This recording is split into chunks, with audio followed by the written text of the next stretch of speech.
Well, hello there. Hello, right back. How you doing? I'm pretty good. How are you? How are you? Okay, Mama. I'm okay. And here we are, yet again, another Sunday.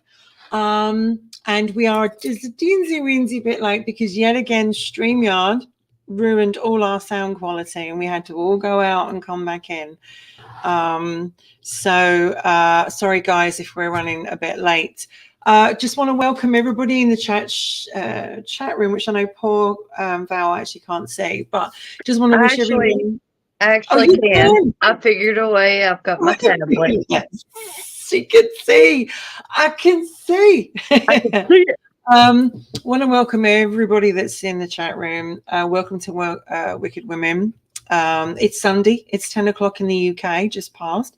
And in Virginia, over there with my lovely co-host, Ms. Val, it is just past 5 o'clock, right? Yep, 5:11. And here we are. And we're talking about a very interesting subject tonight. But before we come to that, we are hoping to be joined by the lovely Sabrina and the lovely Kay, who have had a few issues, but they are hoping to be here tonight to join us. Otherwise, it just got me and you, Val. It's just us. Get what you get and you don't pitch a fit.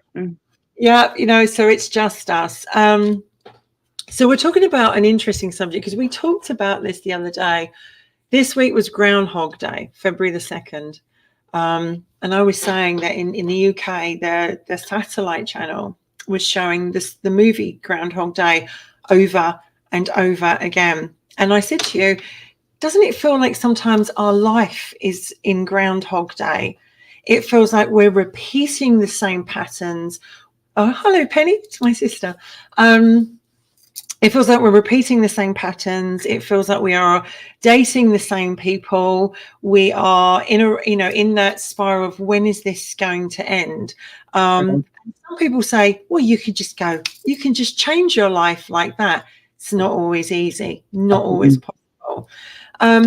And the one thing I want to bring up about the film, which everybody knows, Bill Murray was the Murricane. He was fantastic in that movie. Wow. And it was actually supposed to be set for 35 years. He was actually supposed to be in that town doing Groundhog Day for 35 years. And he was a real narcissist, very self-absorbed, very selfish, all about me, me, me. Yeah. It showed him the more he was like that, the more his life was never going to change until he actually finally got it and learned some very hard lessons and realized that the only way his life was going to change is if he changed. Right. And I watched it the other day and I thought to myself, can you imagine being stuck for 35 years, although he didn't know that at the time, in the same thing? No, but I mean, when you have been stuck in that, it feels like 35 years. Yes. But, yes. Because you keep going, you keep, doing the same thing over and over. And I don't know if you decide to have that, kind of relationship, or if it just, you think it's going to be different and it always ends up the same. We seem to be attracted to certain types of people. And I just wanted to bring up something about, because everybody in the chat room can relate to the fact that feeling that their life is stuck, they're trapped, they can't always get out of a relationship, they can't always get the money they want. And, just so people know what we're talking about, in the film, Bill Murray plays the sarcastic, narcissistic, and very arrogant Pittsburgh weather forecaster, Phil Connors. 1993 was a complete success. He believes he's destined for great things, and he resents any kind of menial task or people. And so when he's sent to the small town of, and I'm going to try and say this right, Punxsutawney, something like that, Pennsylvania. Forgive me if it's wrong. When a blizzard strands him, he finds himself stuck in that quaint little town. And every time he goes to sleep, he wakes up and he's in the same day. He even kills himself over and over again. He comes back to life. And quite frankly, I think it's one of the best films ever made, because there's a spiritual and a very much a philosophical theme of Groundhog Day. And it's about when you are absolutely, when your life is in crisis or it's going in a particular direction and you don't really know which way to go. He tried many different avenues and he still couldn't get it to go. He was stuck in a time loop. So if everything is meaningless in life, consequences don't matter. If there's no meaning to anything, consequences don't matter. So you can do what you like, but and he did that. He carried on doing it. So coming back to that as well. And although probably I think Scotty's pronounced it. Yes. Sorry, Scotty, you've probably got it right. For me, Val, when was your time when you look back at your life and you go, that was my Groundhog Day? Well, I think it's relationship wise. It seems like I picked the same kind of man every time. And at first it would seem different somehow. But as the relationship went on, it ended up being the same thing that I left. Mm-hmm. I ended up falling right back into another relationship with the same kind of person, the same kind of actions, the same thing. And I done it most of my life until I think until I realized what I was doing. Until I realized that was the pattern that I had to break. What sort of people would you go for? How did you know you were picking the same guys? When did it actually realize with you when you were like, what the hell am I doing? Well, I think each time, it came to the realization that I do not want to feel this way. I started feeling really bad about myself. I kind of got stuck in a rut of the same thing every day, day in and day out, and I didn't want that. And so with each relationship, it started out great, then it got in that same rut. Mm-hmm. And I would think, this is exactly like the last one. Well, then the next one would be fine for a while, and I would think it was different, and I'd go down that same rut. So, I think it wasn't an all at once look back at who all I've dated and married. It was each time I would realize it, but then I would just fall for the same thing again and get right back down in the same rut that I had come out of. What were you drawn to with these people? What was it that the same type of person, what were you drawn to? Different things in every one of them. Wow. So they were all similar, but there were different things. Well, they were all different to begin with, but they all ended up exactly the same kind of person. Hmm. So, and I like to tell myself that if they had been, that the person that they ended up when we started, I wouldn't have done it, I wouldn't have gone down that road. But, anybody can pretend for 6 months. I think that's the thing, is that I think people, I was having this conversation this evening actually about 3 months seems to be the amount of time that people can pretend to be someone else.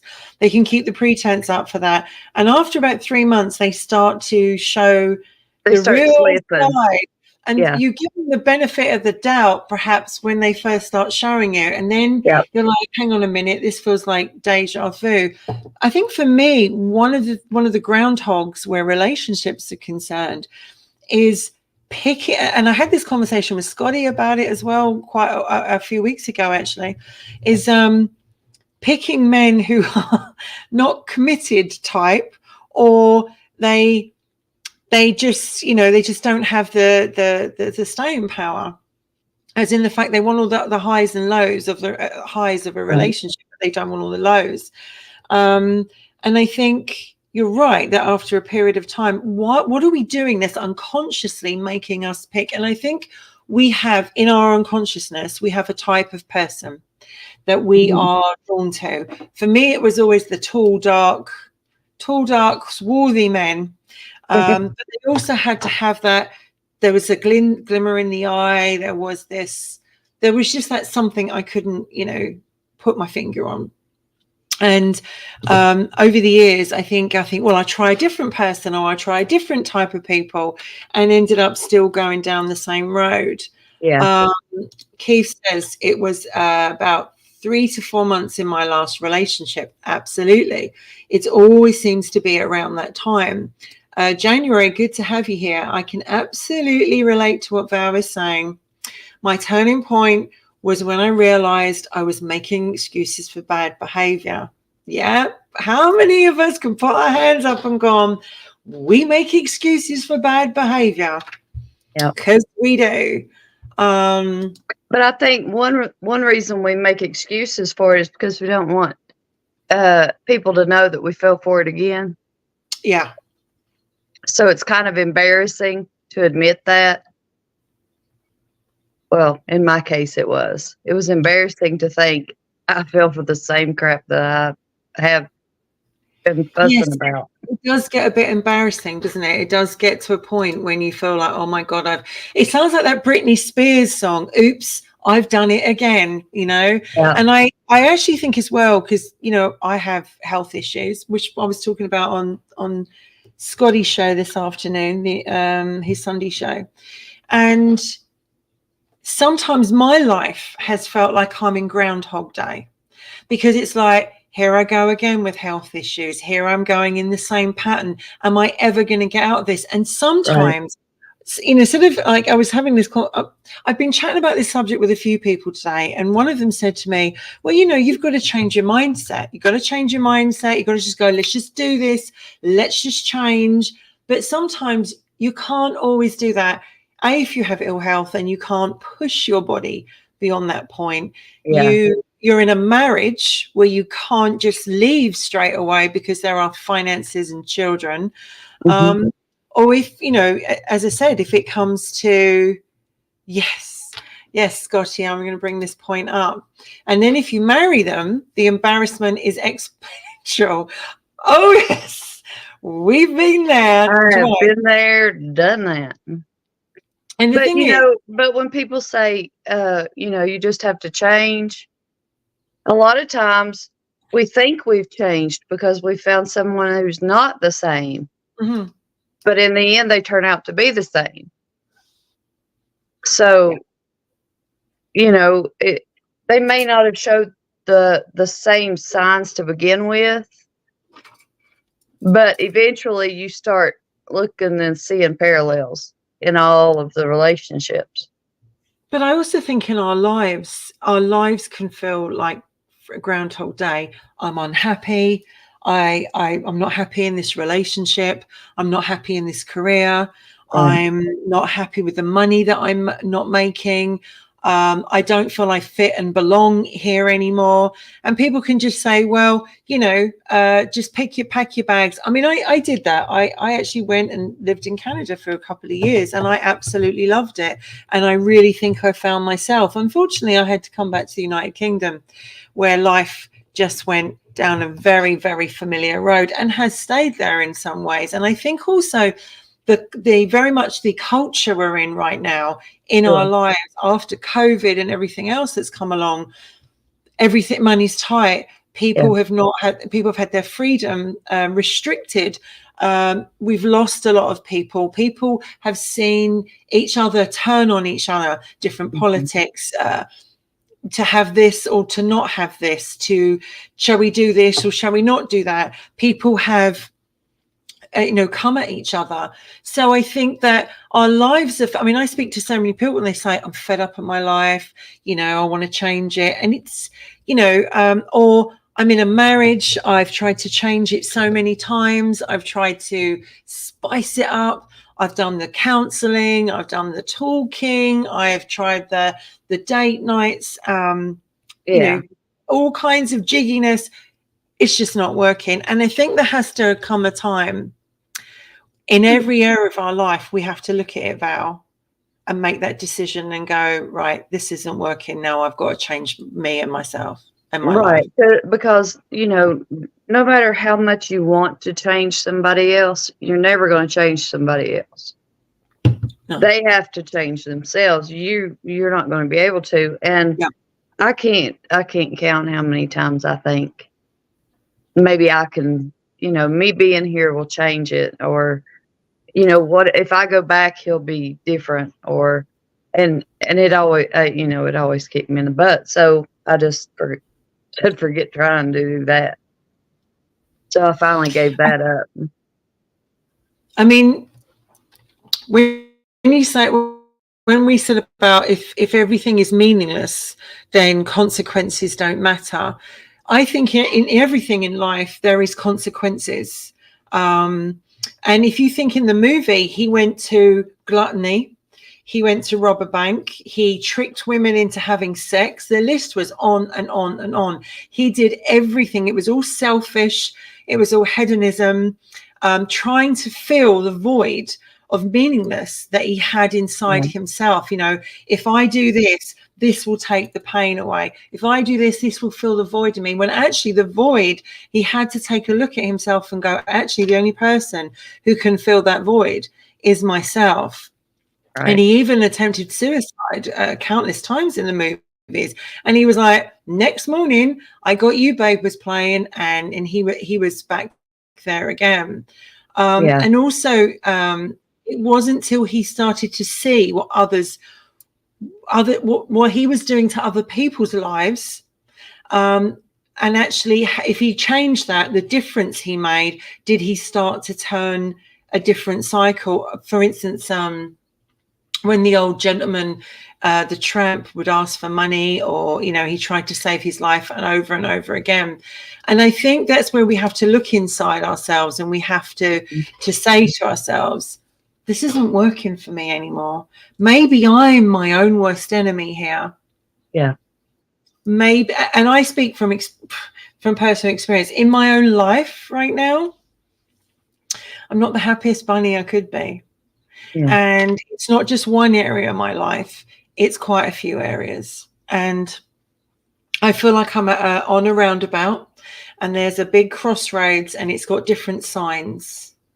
And I don't know which sign to go down, because I'm scared in one way to make the wrong decision and then suffer again, or you know, because as we get older, our times get less and less to keep doing this. Yeah.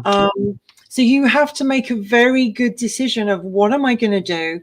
Who am I going to spend my life with? And what do I really want? And you get one life, one go at it, as in this life, this incarnation, as Val and as Wendy, this is our one go. And for some people, it can be very scary to bring that letting go of, say, using this as an example, living in the same house as someone, relationship. Do I really want to give this up? Do I really want to, you know, give up my home comforts? And I know more than one person in this situation right now that desperately want to change their life, desperately want to bring meaning. I want to wake up and feel alive. I want to wake up and feel like I matter, like I am, like I make a difference. And I'm not just here to fill the furniture or to fill someone's hole in their life. And I think that's what I'm trying to say with the groundhog, was that until he realized that it took him to change his life, and not everyone else, for him to step out of his comfort zone, right, and become a man or a woman or whatever, that they've never been before. That's only when things started to change. And that's, I think, where I sit in some ways. Which way am I going to go? Do you feel like that in your life though, Val? Do you feel like you're still in that crossroads situation? Um, it, I think I do in certain areas, not as many as I used to. Um, I think there's, as far as relationships and things like that, and then there's other maybe careers or there some I feel okay with, some like you said, you're scared of trying that. Um, but the older I get, the more I think I might as well try it because nothing's gonna happen if I fail. I won't be any worse than I already am, and it might work, you know? I think we have to have passion in our life. And I Right. don't mean passion just as in sex. I mean passion as in the thing that gets us up in the morning, that makes us feel that we make a difference. And sometimes we're in a situation in our career, Yeah. in our relationship, and I'm using those two. And especially when I was ill, when I was in, and I've been at my worst, I actually felt, what am I doing here? What difference do I make in the world? What do I actually Yeah. bring to the world?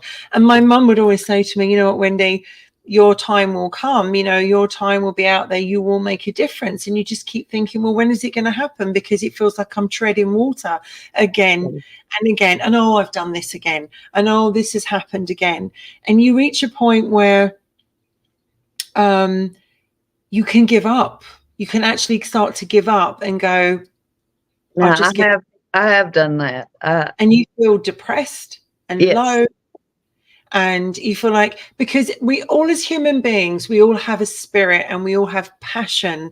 And I think you and I, when we talk about these subjects, like Scotty and I do with Robertson, we talk about subjects that we have been through, we've experienced, and we talk from the heart, so Right. that we put the passion into the show, which is where you and I do on a Sunday. Yeah. For me, it's like, if someone's right now is in their career and financially, they're of an age, say they're in late 50s, early 60s, whatever, and they're trying to change their life. It is very easy to change your life. You can make a decision just like that, and you can go, because for every action there is a reaction. So if you make a decision and you decide to go down that road, then good on you doing it. But what we're trying to say is, what about the people that can't make that decision? What can we say to them that can actually give them some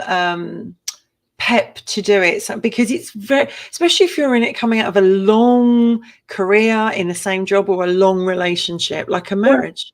Well, I mean, I think a lot of people need to know, well, not a lot, but everybody needs to know, you don't need to count it as a failure. It's I did that for years and years. You know, when I looked back, I thought, okay, I have 2 failed relationships, 2 failed marriages. But really they were, I kind of look back as, yeah, but that made me who I am, and I don't feel bad about that. I don't feel like I failed. I feel like I done the best, that I knew how to do at the time, and it just wasn't going to happen. So, I think every person needs to know that it's not a failure per se. It's, yeah, the marriage may have failed, but it wasn't a failure on your part. It was a learning experience, because each major thing that happened taught me a whole lot. Some of it I knew, but I thought I knew better. And, I'm not the one that failed the marriage, and he's not the one that failed. We both, it just didn't work out between us. You And know, some things don't. There is a time, there right, is a time. I mean, there's a very true saying, everything ends so something new can begin. And I right, think all of us don't like, in some ways, endings. In the movie, when he's on the cycle of Groundhog, it's known as samsara, which by Buddhists, which is also known as karma. And under karma, as we all know, karma has consequences.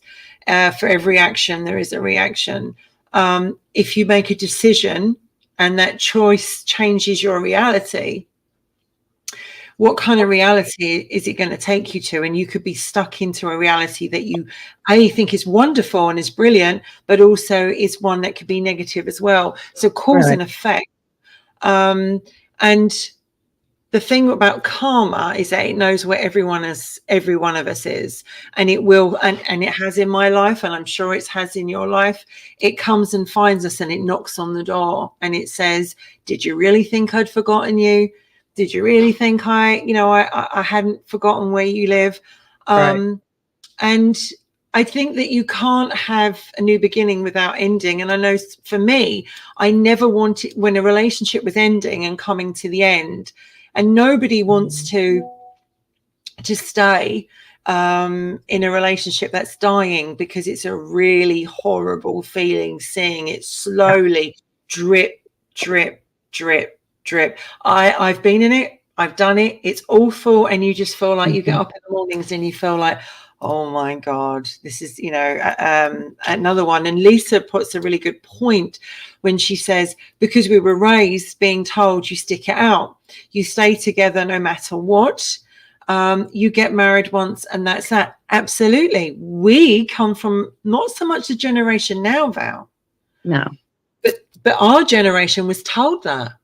And I think she has a good point. I think that's in our minds the whole time. And if you do end up, breaking up, then you do feel like you failed because Yeah. that's what you've been told that you have to do.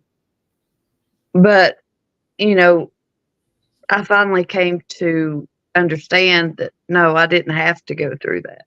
Mm. I didn't have to force myself to live that way, that I could do something about it. I find goodbyes and endings very, very difficult. I've always found them difficult to Yeah. say goodbye. Now, that doesn't mean to say I haven't ended relationships and walked away thinking, thank God for that. It doesn't mean that I haven't had relationships where I've kind of tried to bring up the subject. But I think Right. sometimes saying goodbye to a way of life, to a person, is really difficult. And it means all of a sudden we lose the safety and the security of what we've known for so long. When my first marriage failed, he was my friend as well as my husband and my lover, and it was very hard to let him go. It was very hard to not be with him anymore, because I was so used to keep going back. We'd have an argument, we'd split up, and I'd go back, and then another argument and go back, and it was like, here we are again, Groundhog Day. I was reliving the same things over and over again. He wasn't a terrible person, neither was Yeah. I. We just weren't, it just wasn't working. And I think Right. that's what I was probably, and even now I can imagine if I was into another marriage or another long-term relationship, there's that feeling of I've invested so much in it. I've given so much of myself again. Yeah. And here I am in the same problem again. Yeah. I mean, honestly, I think that is one thing that helped me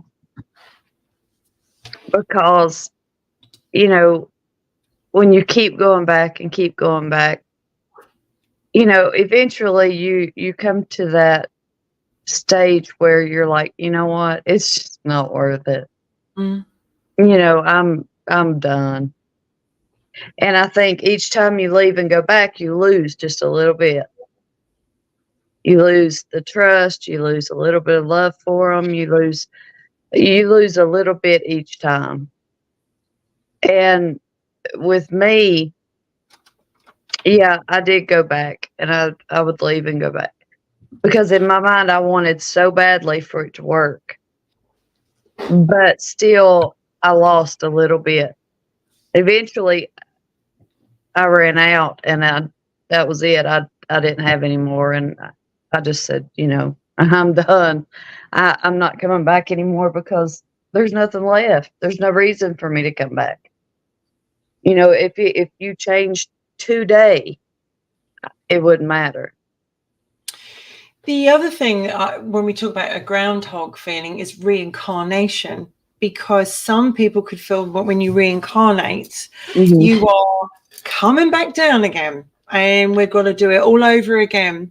And I didn't think about the actual meaning of Groundhog Day, but reincarnation. And now I'm starting to see a lot of videos from people that talk about the reincarnation trap. And it's an interesting thought, that when we pass over, we all look for the lights at the end of the tunnel.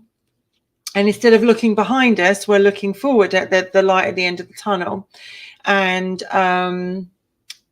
if we only looked behind us, and then a lot of people saying if we look at the light in front of us, we go back into the reincarnation cycle, and in some ways trap. Because how many times have you and I gone, oh, I know someone, they feel really familiar to me, and you're back in there, and it's like, and then you might feel that there's a past life connection, or there's a karmic connection. So that's an interesting thought, isn't it? That reincarnation is like a Groundhog Day. Yeah, I mean, of course you don't realize that. You just you might have these little, you're very familiar, or this is like deja vu. But it's not like, okay, I'm back on Earth again. You don't. It's almost like the Groundhog Day, but your memory's wiped too. And it's almost like seeing if you're going to do something different. So let's rewind and see if it'll be different this time. But we're not going to say anything about it. So we'll just see how long it takes for you to realize it, to learn your own lesson without any help whatsoever. If they say when you come down in reincarnation, you have an idea of what you're coming down to, who you're going to be with, who your soul family is going to be, what your lessons are you're down here to learn. And you actually think to yourself, oh God, I'm going to keep my mouth shut next time, because I'm not sure if I want to do that. But it dawned on me when I was watching the film, and when I came with this, is that reincarnation is very much like, here we are, we're going to do it again. We're coming down to do it again. Who are we going to be with this time? What lessons am I going to learn this time? And so that was an interesting thought to me about reincarnation, actually feeling a bit like, although you're a different person, but you're coming down yet again to go through the cycle of, pain and sadness and laughter and love and everything. And yes, it's exciting, but it's also like, oh my God. And there is a vicious cycle in life, Val. And I think that a lot of us are, if you're with someone who's very much only concerned on their wants and wishes, their hopes and feelings, what they want, what they think is right, you are kind of living in that, and you agree to it. You're living in their cycle.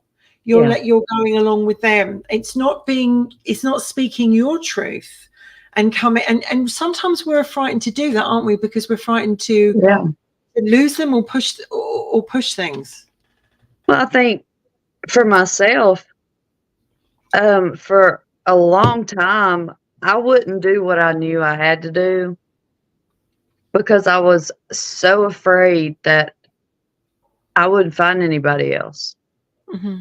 that I would be alone forever.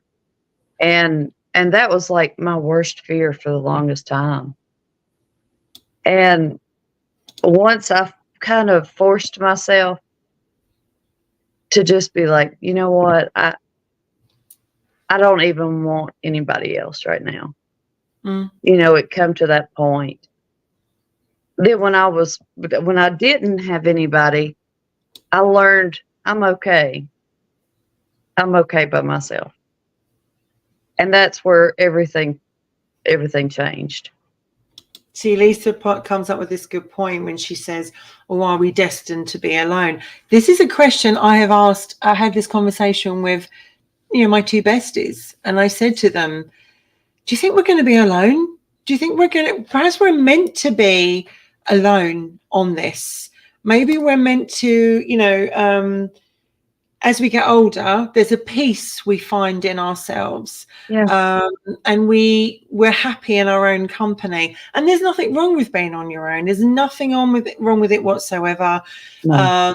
And there's a peace that comes from it. However, it can also be pretty unhappy too being on your own. Sometimes you miss all those things, and it does depend on the person.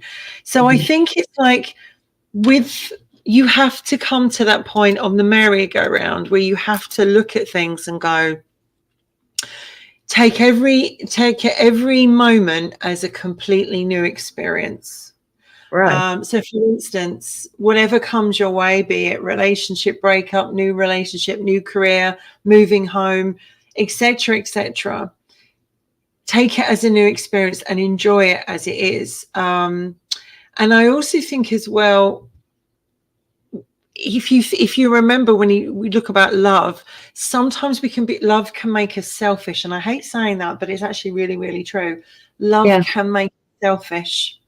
We You're want right. what we want, and they want what they want.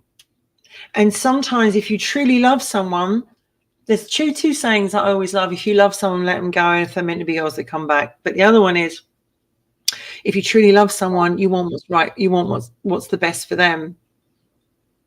And you also have to want what's the best for you. And sometimes it's not together. Do you think that when you were in that Groundhog Day of relationships, did you think there was a selfishness there from them and you? Well, I think it was selfish of me because I didn't want to be by myself, and I would rather have someone who I didn't really want than nobody. Mm-hmm. So really it wasn't it was selfish to myself and to them, when they could have found someone who really wanted to be there, which wasn't me. And I put myself through it because of that fear of being alone. Mm. I was so afraid that's all I could, that was the only one that was going to want to be with me. Yeah. That I had to hold on to him. Yeah. But once I listened to, and I don't know if you've ever heard these, the advice, but most of the advice that I got was, when I broke up, you need to be by yourself for a while. You don't need to get back into another relationship. You need to be by yourself for a while. Well, in my mind, I'm thinking, well, that's the opposite of what I need. I need somebody to be with. But once, I don't know, I guess that was kind of selfish of me too. But once I did listen, I realized that they're totally right, that I was more than okay by myself. I just want to say I know that people waiting outside to come on, and I can see you there, and I'll bring you on really shortly. Charlie answers a really good point when she says, "What about when you have kids involved, and maybe you need to get out, but you stay for the kids to not grow in a broken home?" So I'm going to ask to both of us to answer that, because I come from a broken home. And you've done that as well. What advice would you give to Charlie? What guidance can you give her? It is worse for the child to live in a home where there's strife and arguing and a hostile situation than it is to break away and them have two loving people and they're happy around the kids, because those kids, trust me on this, those kids see everything, and they would much rather see their mother happy in her life and not with their father than see their mother miserable and staying just because she doesn't want to break them up. I mean, it again, totally my opinion, but been there. I don't think that children want their parents to be unhappy. And they can tell totally. Colleen just says she stayed for the kids as well. Big mistake. Her kid turned out just like his father, and that is not good. I would say, because coming from a divorce, I was 7 when my parents divorced, and it didn't hit me till I was 12. That's where, and they'd been separated by some years by that time. But you know what? I don't have any memories of my parents being affectionate or loving or touchy-feely with each other. I have none. I can never look back and say I saw my parents holding each other's hands, or, I have nothing. And that affected me greatly as I got older. And also, I grew up in an environment where my dad would promise the earth and never come forward with it. So I've got this huge thing in my life, as in, don't tell me you're going to do something and don't back it up. I walk the walk and talk the talk. I would actually agree with you. If you can find a way out, and I know that takes a lot of work and a lot of stress, because financially, emotionally, property involved, and everything else. And if you come from a previous background of, I don't want my children to go through what I went through, that can all play a part. And Charlie says here, she can't, they come from a broken home, and they just didn't want the kids to grow up around, however, their dad's amazing, can't fault them. I just feel like I'm made to feel like the failure. Charlie, who's making you feel like, is it making you feel like that someone else is making you feel like that, or are you feeling that from someone else? Because they are two different things. Carlene says, my mother was the same way. She promised this stuff and never backed it up. It's huge. I am so anal about it. It's like, tell me you're going to do it and not do it. Well, see, that's because from the time, that's how you saw that relationships work. If your dad had said what he was going to do and done it, it wouldn't even be in your mind. But kids learn so much from their father and mother's interaction. I didn't want my girls to grow up and think the way he was treating me and them was okay, because it wasn't. But I stayed probably longer than I should have, simply because I thought I had to. I thought it's what I was supposed to do. Yeah. But when it got to the point, I just couldn't do it anymore. Emily says I believe we wouldn't be, or we would be different if you had stayed. And they totally would.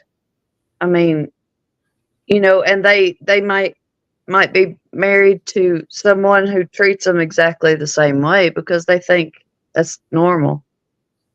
I mean, as I said, I think if two people are together, there isn't any affection or love, and the kids see things that will affect them as they grow older, and it will really. We live with the sins of our fathers and mothers, as in the fact. What I mean by that is that if our parents did not show us always, not in all cases, but if our parents did not show us a happy, loving environment, we are very much like sponges as children. We absorb it all.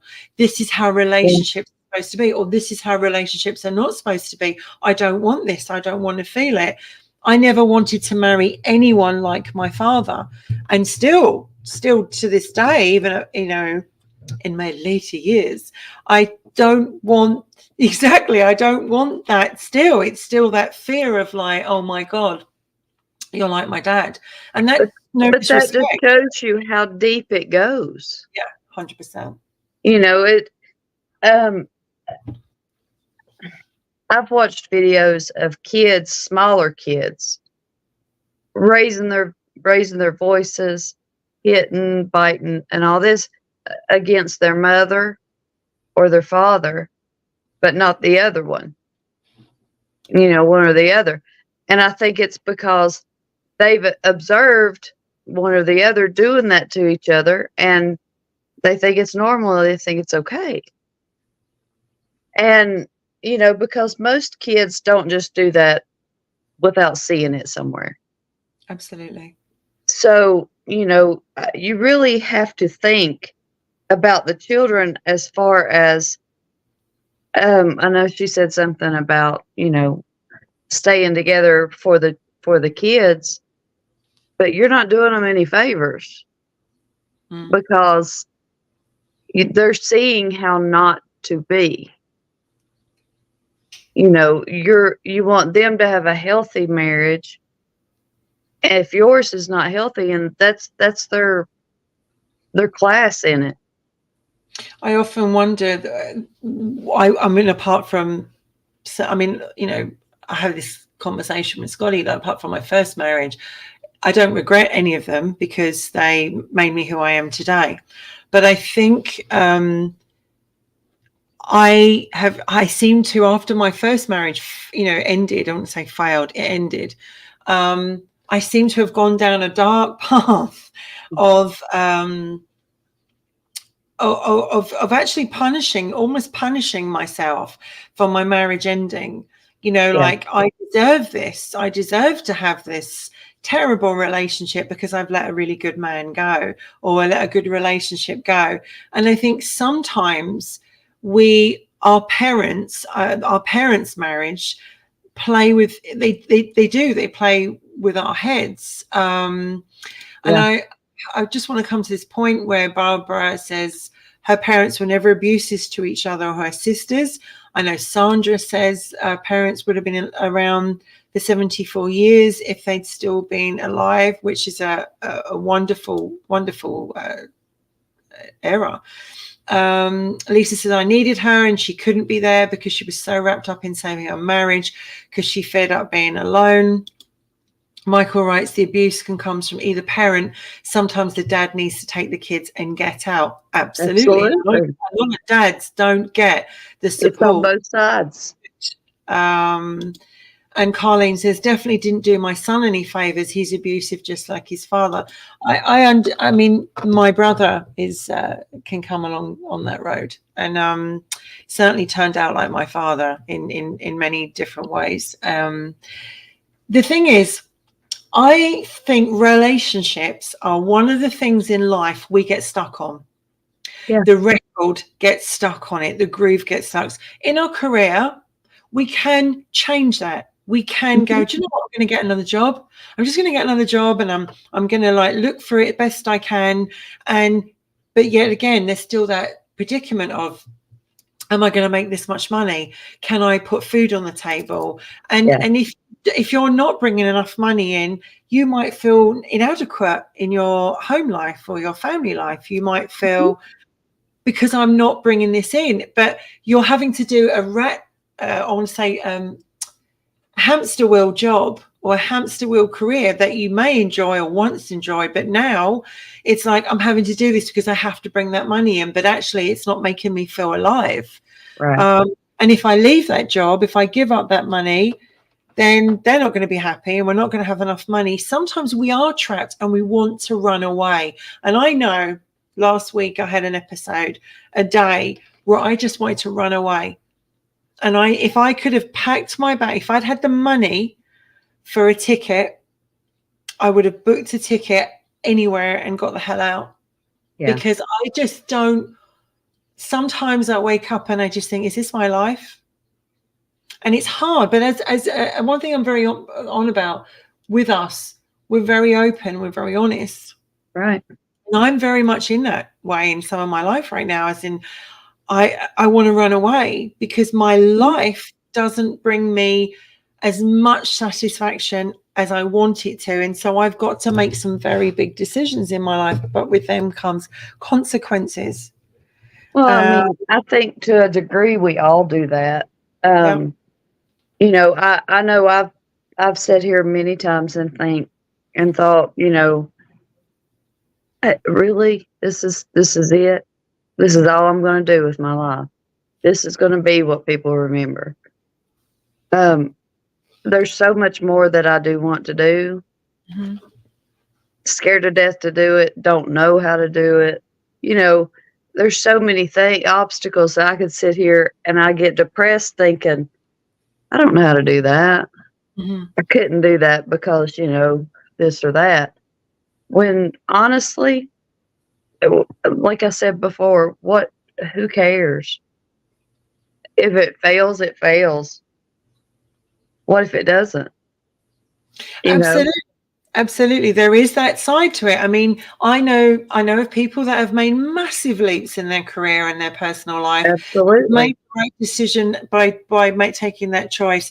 But I think they have to get to that point to actually make that choice. Thank you, Michael, for saying you and Val will hide me. Lisa, thank you for the hug. She says, I'm with you. The same. When I get stuck in my head, I think, well, I'll never have 50 years under my belt, but it is what it is. Oh, look, bless you. You're all trying to hide me. Thank you very much. I'm going to just hide me away. But I do. I mean, I literally came to a point last week where I was like, I'm done. I'm just done. I'm done with everything. And really, I don't care about anything, you know. And I think since with Henry going, my life is freed up in so many ways. But it's also brought an emptiness in my life that I didn't have before. Right. And that terrible emptiness in myself, which was there throughout my 2 marriages. And it's weird, having Henry in my life got rid of that. It took it away. And now he's gone. That emptiness is starting to come out of me again, of finding that love, you know, to feel. Yeah. And it's like, you know, for me, I love, and when I say this, I mean it, like, you know, because when we were younger, we were taught not to say I love yourself. Don't say you love yourself. But actually, I do love Wendy. It's taken me a long time to like me and a long time to love myself. Haven't always treated myself.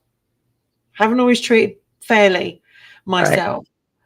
But I do feel I love myself. But the fact is, in me, which goes all the way back to my childhood, right from my parents' stuff, is that feeling of being loved. To feel loved and wanted and desired. And when I had Henry, he obviously he was my kid, my fur baby. He didn't matter what else happened. I had the love of him, so I could put a wall down. I could put a wall, and I think a lot of people are going through that right now. Like an empty nest. Absolutely. Very good way of putting it. I feel like emptiness, only obviously not in a good way. And Sandra understands as well. Lisa says, my youngest is 20. He wants to move out. I'm terrified. And a friend of mine is going through this right now. My best friend in Canada is her son's moving out. And she's like, what am I going to do? I'm now on my own for the first time in years. What am I going to do? Thank you so much. I'm going to go to the afterglow, and I'm going to bring the boys in because I want to hear their version, and we will carry on this topic. Nobody go, nobody leave. We're literally just going to the afterglow, and we're going to bring the boys in and anyone else who wants to come and join us, please do. This is a subject I think that could bring out lots of emotion. I'm just trying to bring up the afterglow. Let's go to that.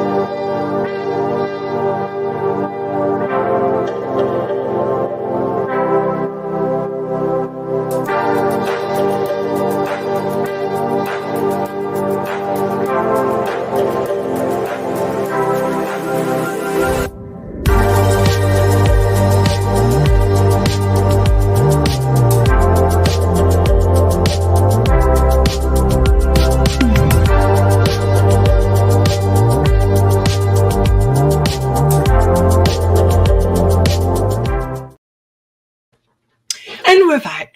And now we come to the part of the show when I go, I'm going to bring the other people in. And we all know that outside they're waiting. Ken wants you to put up the link so he can come on. Okay, one sec. Let's just find the link. Here we go. And if anybody is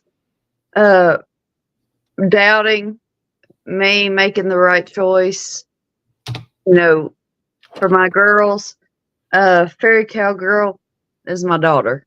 So you can just tell by what she says I made the right choice.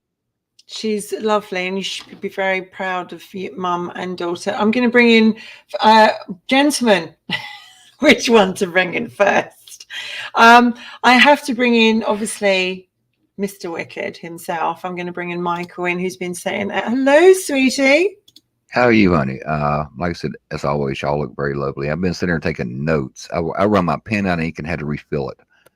I seen the comments, and there's a lot of things that, with being in school, I have learned to take a lot of shorthand now and hit a lot of topics. And, Groundhog Day, I have seen it on both sides. And the older you get, the harder it is to make changes. It really is. When I talked to you about going back to school, I'm thinking, I'm 50 years old. School sucked when I was 12. I don't want to do it at 50. And we get so used to like things in a relationship, we don't want change. We're like, oh, I'll have an empty life. I'll have an empty home. I'll have an empty bed. And people ask me, Michael, how do you do it? I said, get a dog. If I want to cuddle with something, I got two of them here. I'm always, and I get it when you lose a beloved pet, that does leave a hole in your heart, and you don't have that to lean on. And I lean on these two here a lot. But, but I seen the thing about the abuse, about the dad abusive, I went through that. My dad passed last year. My mom passed in 2015, and I've been very open about that. But yet I never blame my mom for staying, because in her time, that's what women did. She tried to protect us when we was little. Then when I got older, I tried to protect her. And I tell people, our parents screw us up, we screw our kids up, and they screw their kids up. That's just the cycle we live in.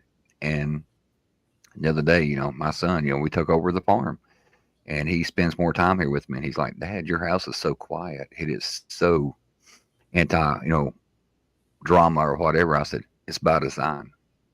I'm older. I don't tolerate that no more. And I spoke to Wendy earlier, and she's like, you have removed a lot of crap out of your life. I said, yes, I have. And replaced it with two big old dogs. And you know what? The dogs don't give no drama. And and you get stuck. Sometimes you think, if I leave this job, who's going to pay the power bill? Who's going to pay the water bill? How am I going to put food on the table? And if you are a decent man or woman and you got a family, you worry about, what are my kids going to eat? What are my kids going to wear? Who's going to pay their cell phone bill? And I find myself even doing that now. when any decision I make, I'm thinking I got two innocent puppies here that like to eat, they like toys, they like treats, they like sleeping in a warm bed, and a lot of my decisions are even made around my pets. So I get it. So sometimes you do the Groundhog Day thing, and the older you get, it's like, really, I wasted this much time on that.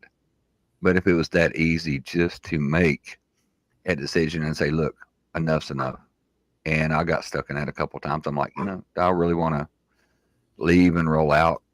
What It would was have been very your easy.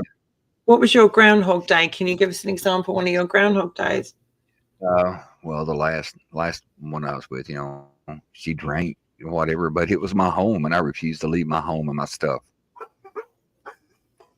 And now my Groundhog Day is, besides barking in the background, he does the same thing. He's very, but no, it's but you know what? I could deal with that a whole lot better than I could deal with what I was living with. And like I said, only thing he wants to do is have his ears rubbed, his snoot booped. You know what I'm saying?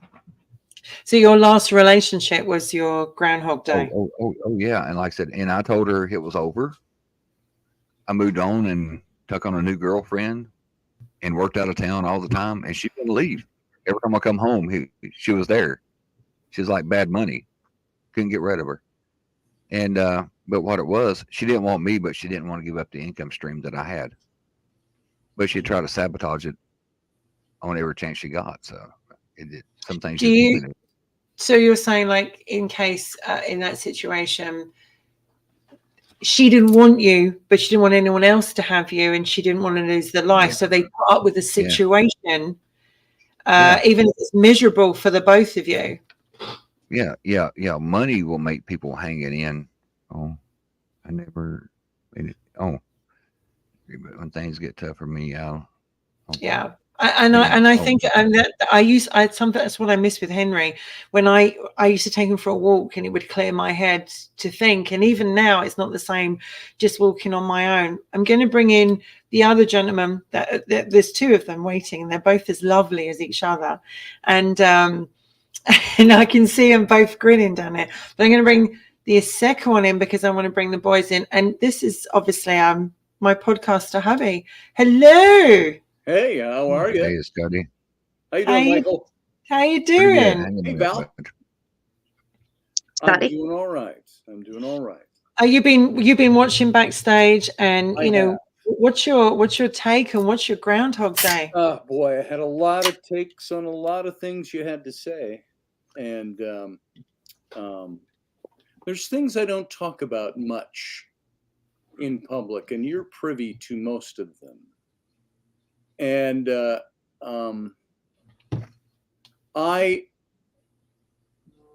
what is my Groundhog Day? I don't know that I have a particular Groundhog Day that I can pull out and say this is it. But I have always been defined by my role as a dad. I have 6 kids, as most of you know, 3 from a previous marriage, 3 now. And sometimes the things that are on the surface that the world sees are not the way things really are. And it's not because, some of what made me think that I had a very good friend I spoke with, female friend, the other day. And she's in the middle of a divorce, and she was crying. And she said, there are just things that have happened that are so embarrassing I can't talk about it. And there is that factor. I think maybe this is mixed in with all the things we keep reliving and redoing, is that we are stuck in a cycle that it's governed by call it embarrassment, call it our desire to wish we were putting forth a better picture, or that we're stuck putting together a better picture than what really exists. And then you say that, I even say that now, and I go, is that really the case with me, though? Because sometimes things are good, sometimes they aren't. my current relationship now is one of, it's passionless. It's minus intimacy. It's mine. And I say this with some risk because a lot of people know who my wife is. They know my relationship well, and I don't talk about this. I work on this stuff. And sometimes you get trapped in that cycle of saying, am I all the bad things I am told that I am? Because that starts to make you run your life as if that is the truth. Huh. And you forget. I've never looked at my wife and said, oh, she's abusive or verbally abusive or anything like that. But there's problems with things that you say, I would never say that to somebody I love. I would never do that to somebody I love. I would never act that way. Some of the things my wife brings up are valid. Finances. What do they say is the leading cause of divorce amongst people? Finances. Well, our finances aren't bad. They're just, I've never been able to get things beyond a certain level. Doing what I do for 40 years, the same thing. And that has become more and more of a problem these days. And it's not that we don't get by. We don't live in a big house and we have, whatever. Those things are becoming, I see them as tools for, let me put it the other way around. I see the intimacy has been taken as a carrot and dangled out in front. Not just intimacy, but passion. I feel like, there are times I feel like a roommate in my own house after being with the woman I have loved for 18 years. Mm. Yeah. And I'm older. I'm getting older. I'm 20 years older than she is, as we all know. We have 3 kids, 2 teenagers, one not out of their grade school days yet. And I wander around my house sometimes, and the family, as if I'm not a part, and my children have, I don't even know how to talk. I don't even know how to talk about it. And the Groundhog Day factor, the reliving the thing over and over again, is sometimes and you know me, Wendy, I'm not one to go, I just need to end this and move on. I have fought against that for years. And yet you say, I said to my wife the other day, I said, so in essence, and it wasn't a yelling match or anything, so in essence, you are dooming me to the rest of my life being one that is lacking passion, lacking intimacy, lacking closeness, lacking affection. But then there are days where she's fine, and I know what the problems are. I know what some of the issues are. And I can't point at myself and say, I think this is the problem I need to learn so I can be a better person for my wife. I think I've learned a lot of that. And I think I'm sorry, folks, it's going to sound cocky. I think I'm there.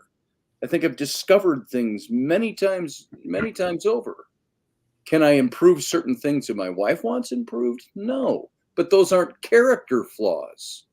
They're externals. Sometimes I can't fix the external. And so I have to make a decision. Am I going to stay where I feel like it would be, if I said, okay, I'm going to end it, I would get, I'm so relieved from the other side. Or it would be, if she's stubborn enough, she'd say, fine, do whatever you need to do. I would get that. And then there's the other side of that says, and men are supposed to fight for their women. That's just the way we're set up, the way we're wired. Yeah. Sometimes we as guys would love to see our women fight for us. Fight to want to be with us. Fight to want to support us no matter what. And I know there are lots and lots of problems, the bulk of marital problems out there, because guys are guys. We don't pay attention to our wives the way we should. And usually it's the guy whose wife divorces him, where he goes, I don't even know why did that happen? I don't even know. Because he's oblivious to the fact that he hasn't paid any attention to his wife, oblivious to the fact that he hasn't answered the needs she has, oblivious to those things. And I think I'm pretty tuned in. I think I'm a pretty decent guy. But sometimes you want to feel that the other way around. I want to feel appreciated. Of course. I don't want to feel that every word that comes out of my wife's mouth is one of criticism. Well, I think both sides want that and should have that on a regular basis. Sure. The both sides should let each other know they're wanted, they're needed, they're I think that should be a requirement. I think it should, and it is. It's already a requirement. That's the thing. It's all that is already a requirement for a good marriage, for a good one, a good relationship. I'm going to just bring up on that. Though. Just going to bring Charlie's point in, because obviously, Scotty, she is saying you're hitting many nails on the head where they're concerned, and also she says the bad things eat away. And sometimes, we then begin to believe them. And it's so true. If you're in that cycle, that Groundhog Day of like, here we go again.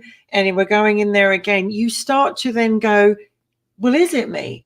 Is it? I was in that cycle myself. And I'm sure Michael, if I'm going to ask Michael and Val, but I'm going to bring Jason in a minute because he's waiting to come in as well. But it's like, what would you say to Scotty listening? Because he's talking from the heart, and you can hear the emotion. And thank you, Scotty, for being so open. But you can hear the emotion coming from him as well, and the frustration. Michael, what would you feel as a man listening to him, of being the dad, being married? What would you say?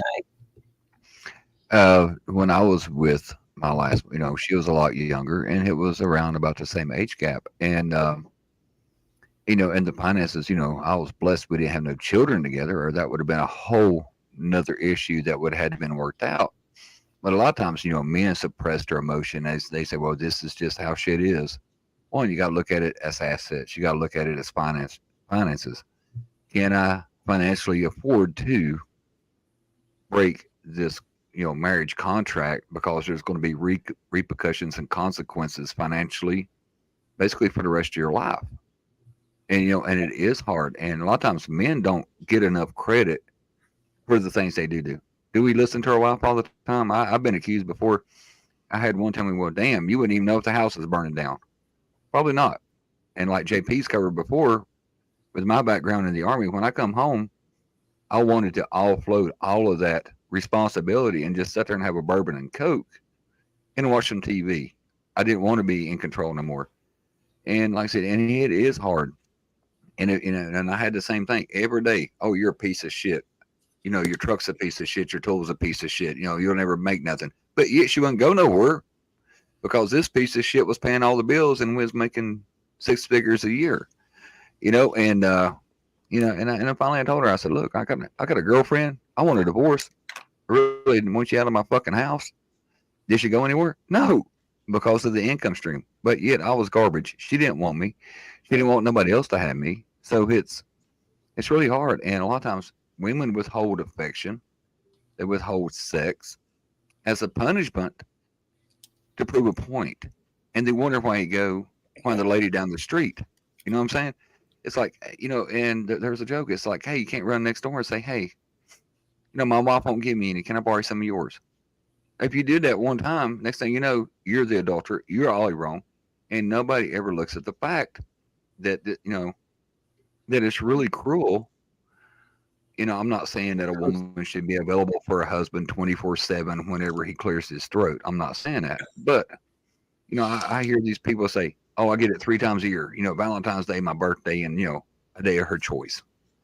I'm thinking, holy shit. My grandparents, and I've told Wendy and Valerie this, what really broke my heart as a man is when I got to a certain age, I realized I'd never be able to be married as long as my grandparents was. My grandparents was married 65 plus years and had like 22 kids. She was not withholding nothing from him. You can work through a lot of shit if you're getting laid on a regular basis. You're not in a bad mood.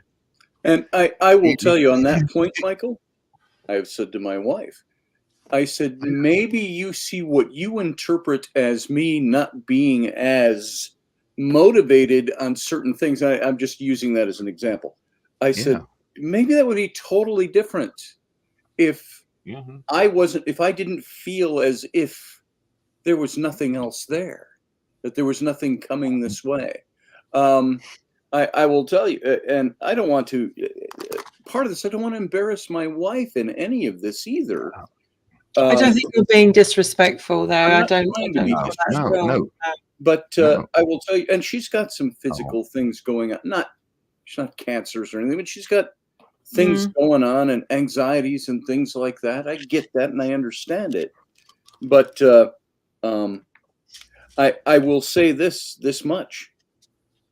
2 times in 5 years on the intimacy plane is not enough. That doesn't get guys by. Sometimes guys just need that because we need to feel that.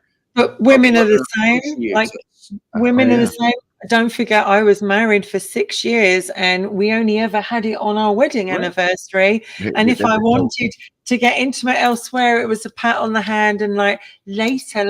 I just want to bring Jason in. I hate to say this, Jason. Now that you're coming, I'm not leaving because I got to go. I got a text. My wife has been out with the girls.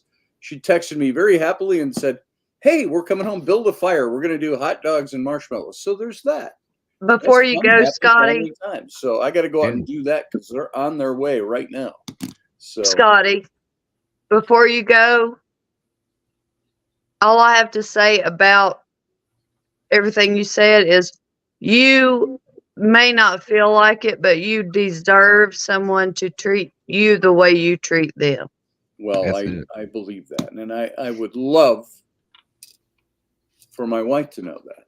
So anyway, and this is get her on here. I'll tell her. Keep in mind, everybody listening to what I've said, that's just me. That's just been my side of things. Tell her to call me up, and I have no problem telling her. All right. But I got to go. It goes back before you go.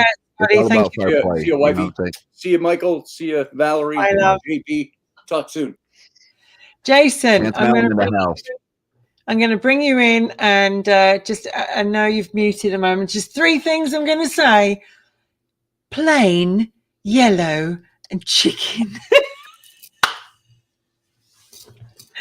I cannot be ruffled. I am a stone. I am a stone foundation of. He's a rock. So Jason, you've been watching the show. Smoke a rock. And now obviously Jason's like, I'm sure they go mad when I go off on a tangent, but it's like you've been watching the show, you've been listening to what we've been talking about. What was your groundhog in your life? Ooh, where do I start with that one? More than one. I think probably one of my big Groundhog Day kind of things, keeping with the theme, was a previous relationship. We had broken up and broken down and gotten back together so many times that it was,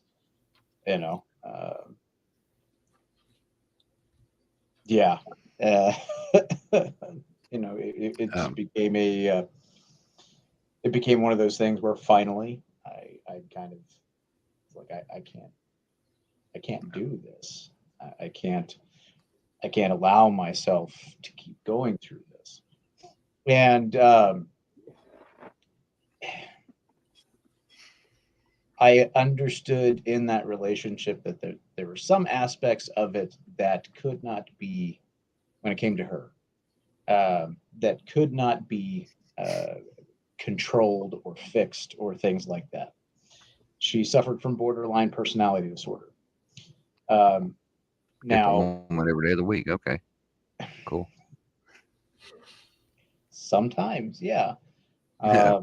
you know, Um, you didn't always know what you That's were. not necessarily the strange he wants, I don't think. no, no, no. As I said, what's that joke said my wife said something to her. He said, I want to talk to personality number 4. She's a whole lot more loving. Can you go and swap her? So And you're in a it, relationship with someone with borderline personality, which is in itself difficult. And what effect would that had on you to you kept going through this cycle? You know, and that's the thing is it impacted a lot of things in my life. You know, not only my mental well-being in terms of how, you know, I felt about myself, how I felt about the relationship, you know, how I viewed the world around me, you know, it also impacted me professionally. Um, I am one of those people that, like, you know, mentally, you know, if I'm there, I'm there, and you can't stop me, right? that's it. Yep. But if there is something that disrupts it, and Mike's probably going to laugh at this and probably give me some shit, and that's fine. Me But and JP had a long talk the other day about that, and I told him, I said, brother, I can tell something well, as you know, well, as something that's going more on there. recent stuff that you and I talked about offline. But Yeah, yeah. the you know, this particular instance, you know, so I was still in the Army at the time, and every year you have to do a PT test, right? And in of itself, a PT test is fairly simple. You have to Oh yeah. score 60% in each event. Yep. As you go up in age, that number goes down. You know, like, so it's not something that is completely insurmountable. It is very doable. But if you have, it can also be very mental. Oh yeah. If you are not there, you'll shoot yourself down. You could go do a Oh yeah. practice PT test and, you know, score 70 and 80 in each event, you know, because you're on the ball. But then if you walk in, you're having a bad day, Yeah. you know, you can't get out of your own head. Everything starts kind of, oh Yeah. man, my arms are hurting more, my legs are hurting more, my core Abs. is hurting Yeah. more, Oh yeah. everything, you know, and it sucks the life out of you. I had And an so, ex-wife like that. I could get up feeling great, and she could open her mouth, and it's like all my energy and motivation was gone. right. Uh, So there were aspects with that, and then there was my own mental headspace and timing, because I had difficulty with my PT test, which got me, you know, on the less favorable side of my leadership, yep. you know, with things. I would always turn around, come back later, and take care of it, you know, and it'd be okay. And Why can I ask you, Jason, why did you keep going back? that is one of those hard to define mysteries of life kind of thing. I know, but I ain't Um, about to say it. I mean, there are things I could say, Yeah. but you know, they're I neither. mean, I can sympathize with you because I had a relationship between 2012 and 2017, and we would get back together, split up, get back together, split up, and people could put their watches for the time period of They when could we set would be it. back together, and they'd be like, "Oh, what? So you split up again?" As if it's a joke, but it wasn't a joke to me because it was That was my your life. life. It was my life, and it was my emotions, my heart, and I didn't want people to make a joke out of my relationship and go, "Oh, look, they've split Yes, up ma'am. Oh, again." Mike's trying to read. There you go. That's what I'm trying to say. Yeah, I said what MRE that he was supposed to send me. Drink water with And it, or you don't yourself want later. people to make a joke of it, and in the end, what happens is people go, "What, you back together, are you?" Oh, you know, Yeah. and the thing is, it would be a mixture of sex, it would be a mixture of emotional, it would be a mixture of feeling comfortable and knowing this person and wanting to be with them and missing them, all those reasons. And yet, when that Groundhog Day kicked in, Right. you're going to your head, what have I done? And that was Yeah. that you basically hit the nail on the head with a lot of Yeah. what it was, you know, and did it in a much more professional manner than I probably could have, you know. But there was a lot of stuff where there was the familiar feeling. You get into this rut, if you will, and it's safe to stay in your rut. It's the enemy that you know is a lot easier to deal with than the enemy that you don't know. Oh, I was going to say the definition of insanity is doing the same thing over and over again. Over and over again. Groundhog Day. Well, let me ask you all this. Have you ever felt that maybe it was that it's kind of like that high when you are fighting and everything, and then you make up and you get back together? That moment you get back together, everything is aligned and it's perfect before it goes to shit again. Yeah. No, but that was a big part of my journey. Yeah. But then, I mean, I found that was with me, I think, I would think, yeah, okay, if I go back, he's going to be extremely happy and everything's going to be fine. Even though in the back of my head, I kept thinking for a little while. No. Which got shorter and shorter. The time did every time I'd go back. And that sort of thing happens a lot more frequently than absolutely. And the other day when I was speaking to Jason offline, I said, brother, because like I said, we'll do a buddy check from time to time because 22 a day is a real number, and and a lot of times, like he said, we do get in our head space and timing gets off, and either a strong woman that's with a man who is damaged from the things that we've seen, it's self-inflicted, and Wendy noticed that right off with me. You have a self-destruct button. Things don't go your way, you hit your self-destruct button. And that's the reason I pulled the bear out, because Jason will get it. I told him, I said, now, where did the bad woman touch you? Let me know, and we will walk it out. We will talk it out, buddy. And it's like, it's like with the PT test. The older I got, the more relaxed I got with it. After I hit my 40s, they're like, God damn, only thing I got to do is show up. Yeah. Basically. But I got to a point mentally where I wasn't even sure that I had the mental wherewithal to go through my warrant officer advanced course. Oh yeah. And I was like, you know what? Let me put it off for a year. Yeah. Stress. What do you guys think of? Val and I were talking about this.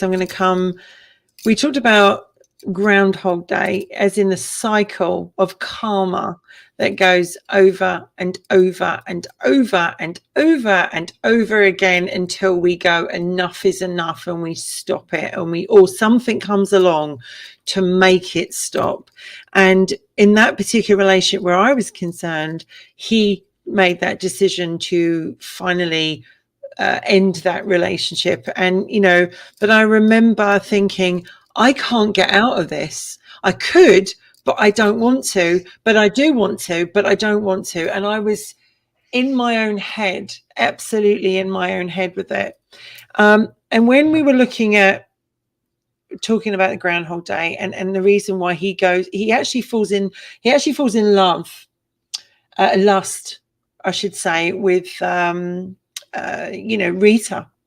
In the movie, Phil falls in love with Rita, and he wants to have sex with her. It's all about him having sex with her. He wants to get her. He wants to have sex with her, and he has sex with other women, and he calls them by her name because he can't get the woman that he absolutely truly wants. And then what happens is, as she starts to get to know him in each of these cycles, she would slap his face if he was rude, if he was disrespectful. And she was like, who the hell do you think I am? And little by little, you see it start to chip away at him, and where he's going, this isn't working. My usual thing isn't working.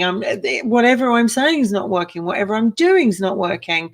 And he starts to realize that here is a person that he's actually got to work at keeping, that he's actually got to work at, wooing in, and he can't be his usual narcissistic, selfish, because he's got a person who he's actually fallen in love with. And in the end, it makes him so miserable that he does commit suicide quite a few times in the movie. And then obviously he realizes the way to go about it is to actually change himself and his life and make it happier. And he goes out to help people. Now, you were both in toxic relationships, as Val and I were in.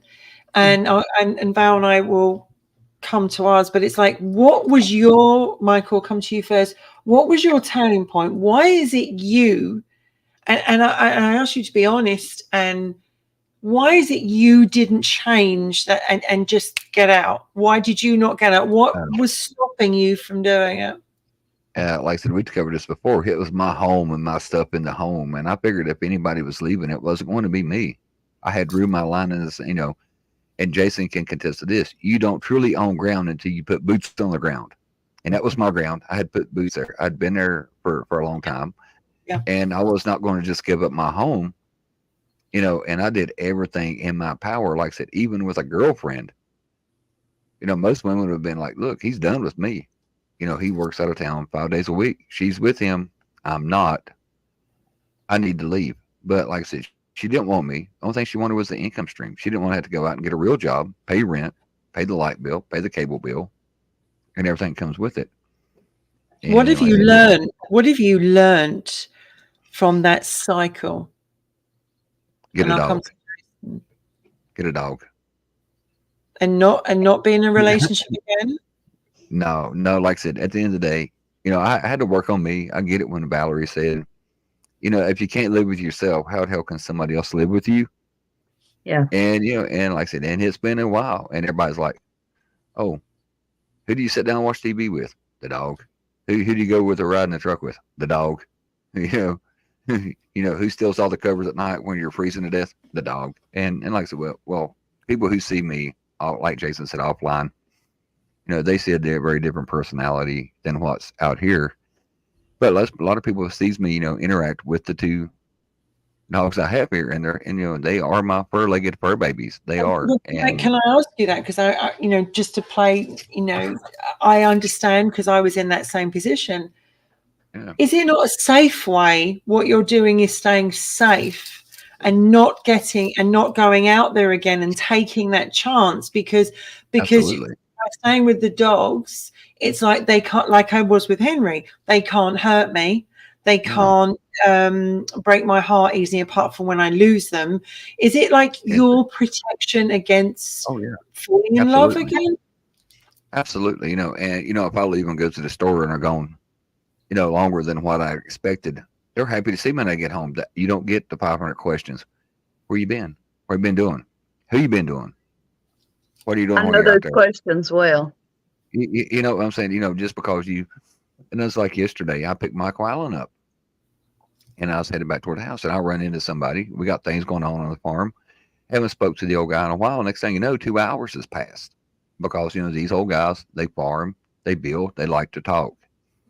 And next thing I know, I'm thinking, I didn't even get a chance to go get a haircut because he talked to me so long. And I'm like, what? But, if there was somebody here, they'd have been like, well, why didn't you just tell him to shut the hell up and come on home?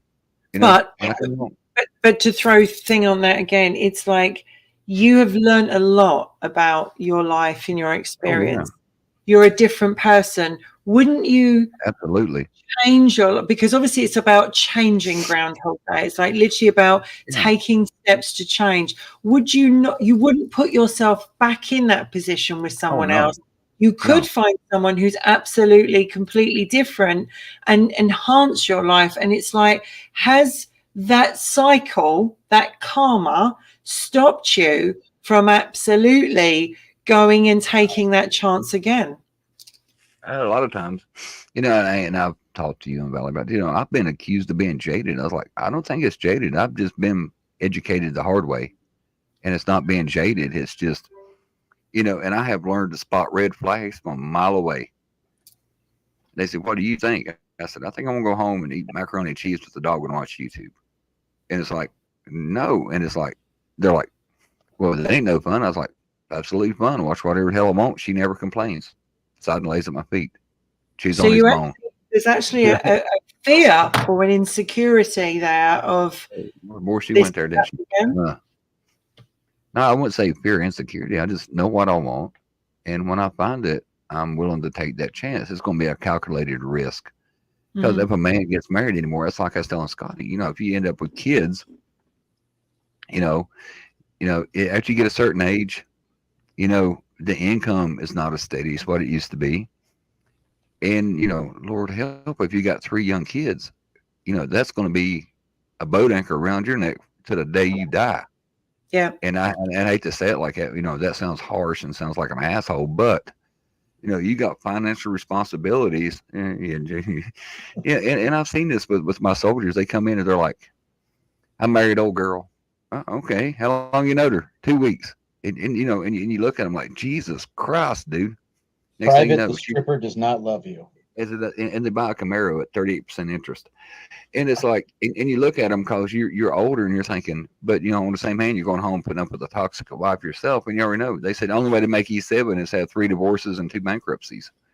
So when you Well, saw When when you see Charlie, and she was saying they were relating so much with Scotty, Yeah. and the position she's in, taking herself off for a walk with the dog to get out of that Oh, situation. yeah, absolutely.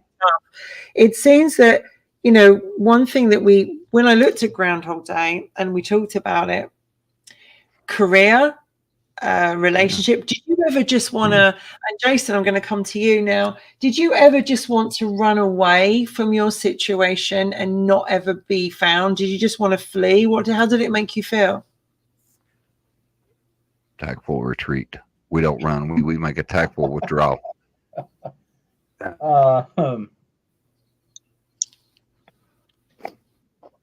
I mean, were there times that I ever felt like I wanted to run away? Like, no. Were there times where I felt like I need to nip this in the bud? Yes. And those are two very distinctly different things.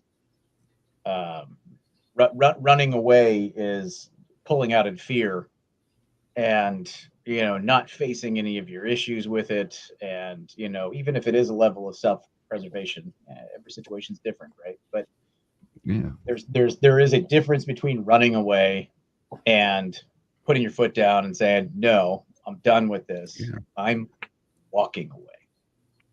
Yeah. I am leaving this situation. I am extraditing myself from this situation because this is untenable. Yeah. And you're going to tell them. Yeah. Yeah. When you had to lose the ability to maintain the high ground, sometimes you got to pull your troops back. Now, do you think that, guys can say, and this is a question which I'll come to boys, but I want to ask my girl here. Now, do you think that women have a problem more than men in letting go and saying goodbye and moving on? I think the majority, yes. Now there are some men, I'm certain, that have, a big problem with it. But I think more often than not, women are the clingy ones. And why do you think that? In my experience, Why anyway. is that? Why do you think we cling to it more? I don't know, really. I think it has a lot to do with pride. A lot of times, I think, we want to be the only one that he wants,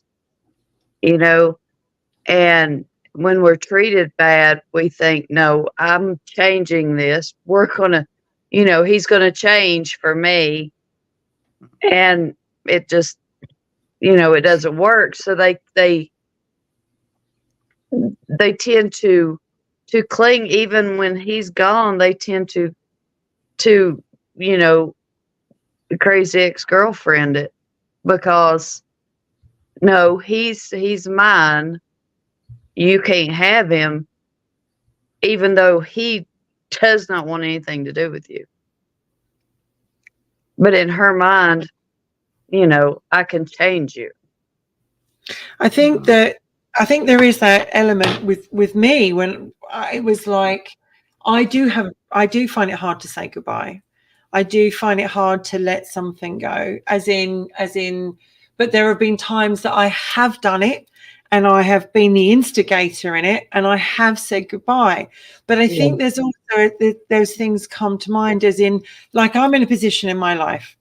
Where am I going? What am I doing? Do I stay in the United Kingdom? Do I go to study in another country? My mother is elderly, not always the easiest situation, and sometimes there can be a lot of heaviness with that. I also financially, it would involve big changes, a lot of big changes. And I'm not getting any younger, as in the fact, you've got to do something at a set time in your life. And I have ill health. I have health conditions that don't always make it easy for me to look like this, and it's like I'm out there on my own with all this, dealing with it all on my own. It's a big thing. And I talk about it because I want to show that I'm on that roundabout and I'm looking at where am I going in my life. And ill health, like your lovely daughter came up with just now, when you suffer with a chronic condition, it can make it difficult to actually take steps and move on, because that condition health-wise can hold you back. And I don't want to use the word pause, but it can certainly make it more challenging to move on if you have a health condition. For me, it's like, it's not just one, it's more than that. And also, I'm not worried about this point in my life, picking up all my stuff and going somewhere. I'm really not. But what you worry about is I'm leaving behind my home and everything I've got, all my car, everything I know, and starting again. And if that goes wrong, or whatever happens, I've given everything up and everything's gone, and I have to give it up because it's not mine. It's it is rented. I don't own it, and the one thing I would have given up is gone. So I think it's very hard sometimes. I'm desperate to make this decision, but also stuck in that way of like, is this the right time? Is there ever going to be a right time? What about mum? What about this? I feel torn. Yeah. I mean, I think a lot of us feel that way, like Emily said, on a daily basis. Mm-hmm. And it is hard to make the decision to, you know what, I'm just gonna take that leap of faith, and whatever happens, happens. Mm-hmm. Because we're constantly thinking, if I leave this house, what if I don't find another one? Or, if I move, what if I don't like it? What if something happens? Instead of looking at it as, you know what, if it doesn't work out, there's another reason why I went. Yes, 100%. So, I think we tend to look at, we want that safety net just in case it don't work. But I think that takes away from its ability to work to its fullest, because you do have that fear. You're not just wholeheartedly into it. I think when we have to karma. I mean, it is very much a as I said, without meaning, there are no consequences. And Jason, Right. I ask you this question. Do you think that consequences stop us from making a decision? Or is it the fact that we just go hell to hell with consequences? I think consequences can certainly impact, or rather, the fear of consequences can impact the decision-making process. But that's the thing, though, is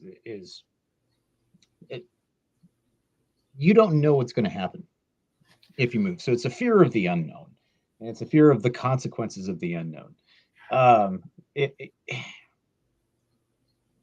But like, you sit there and you talk about things like, is this the right time? Will it ever be the right time? Is there ever a right time?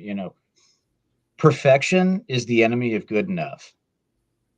All right. And that's not to imply for people out there listening that, I'm a proponent of half-assery, but it's that you you could sit there and prep and plan and try to get everything perfect, and you could do that. And then you know what? It passed you right by. Now you're stuck like Chuck, and you're in the same rut that you're in, Yeah. that you found yourself in, that you were trying to get out of. I Yeah. mean, it's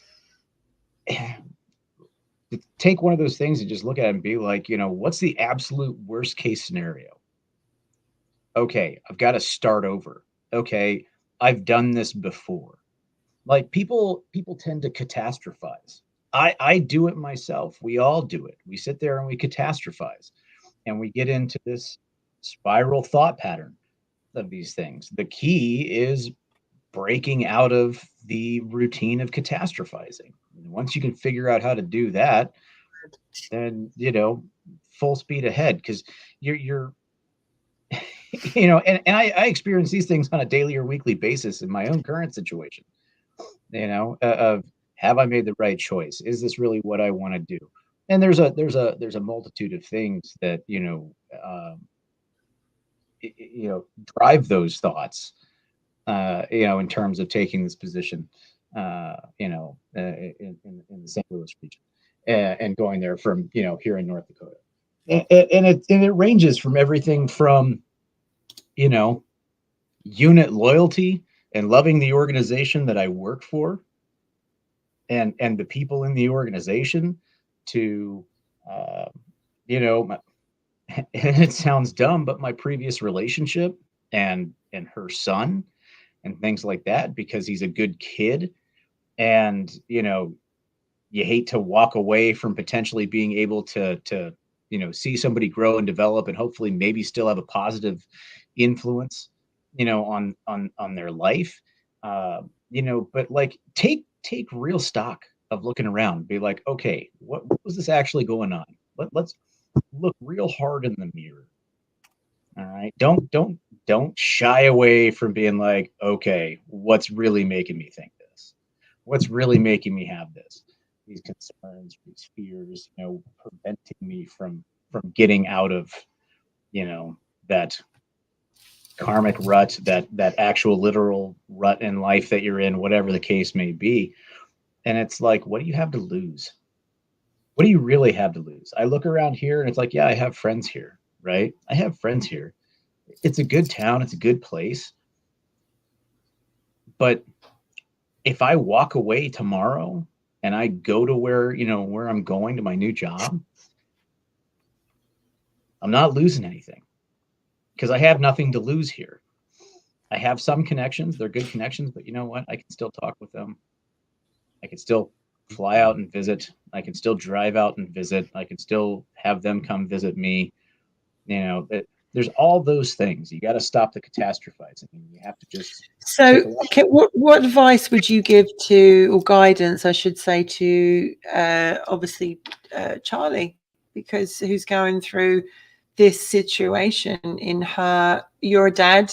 You've been a husband, and it's like in that situation where she's in a home where things have changed, and wanting to leave and move on, but there's children, and also from her own their own past and childhood, don't want to put someone else through a broken home. What sort of guidance could you give from your perspective? Look, if you're miserable and it's not working, then you need to change something. If you've done everything that can possibly be done, right, to mend, to rectify, to make things whole, make things better, and nothing's working, there is nothing wrong with walking away. And if you're walking away from a relationship with kids, right, I would say probably the biggest thing that you could ever probably do or try to do with a situation like that is try to walk away in such a fashion, whether the kids stay with you, whether the kids stay with them, whether it's a 50-50 split, whatever, is don't make it about the kids. Like don't turn the kids into into ammunition. or something to fight over. It's not their fault. It's y'all's fault. And that's not even necessarily saying that there's actually fault or to blame. Sometimes people just don't mesh, and they can try to stick it out as long as they can. Right. I do that to a fault. All right. So if it's one of those kinds of things, trust me, I've put up with a lot of things that I probably shouldn't have. Why? Because I love the person, and I would rather try to do everything that I could so that when I put my head down on the pillow at night, if I put my head down on the pillow at night, not a couch armrest, but like, if I do that, I can sleep peaceably knowing I did everything, and I did every last full measure that was in my power to do.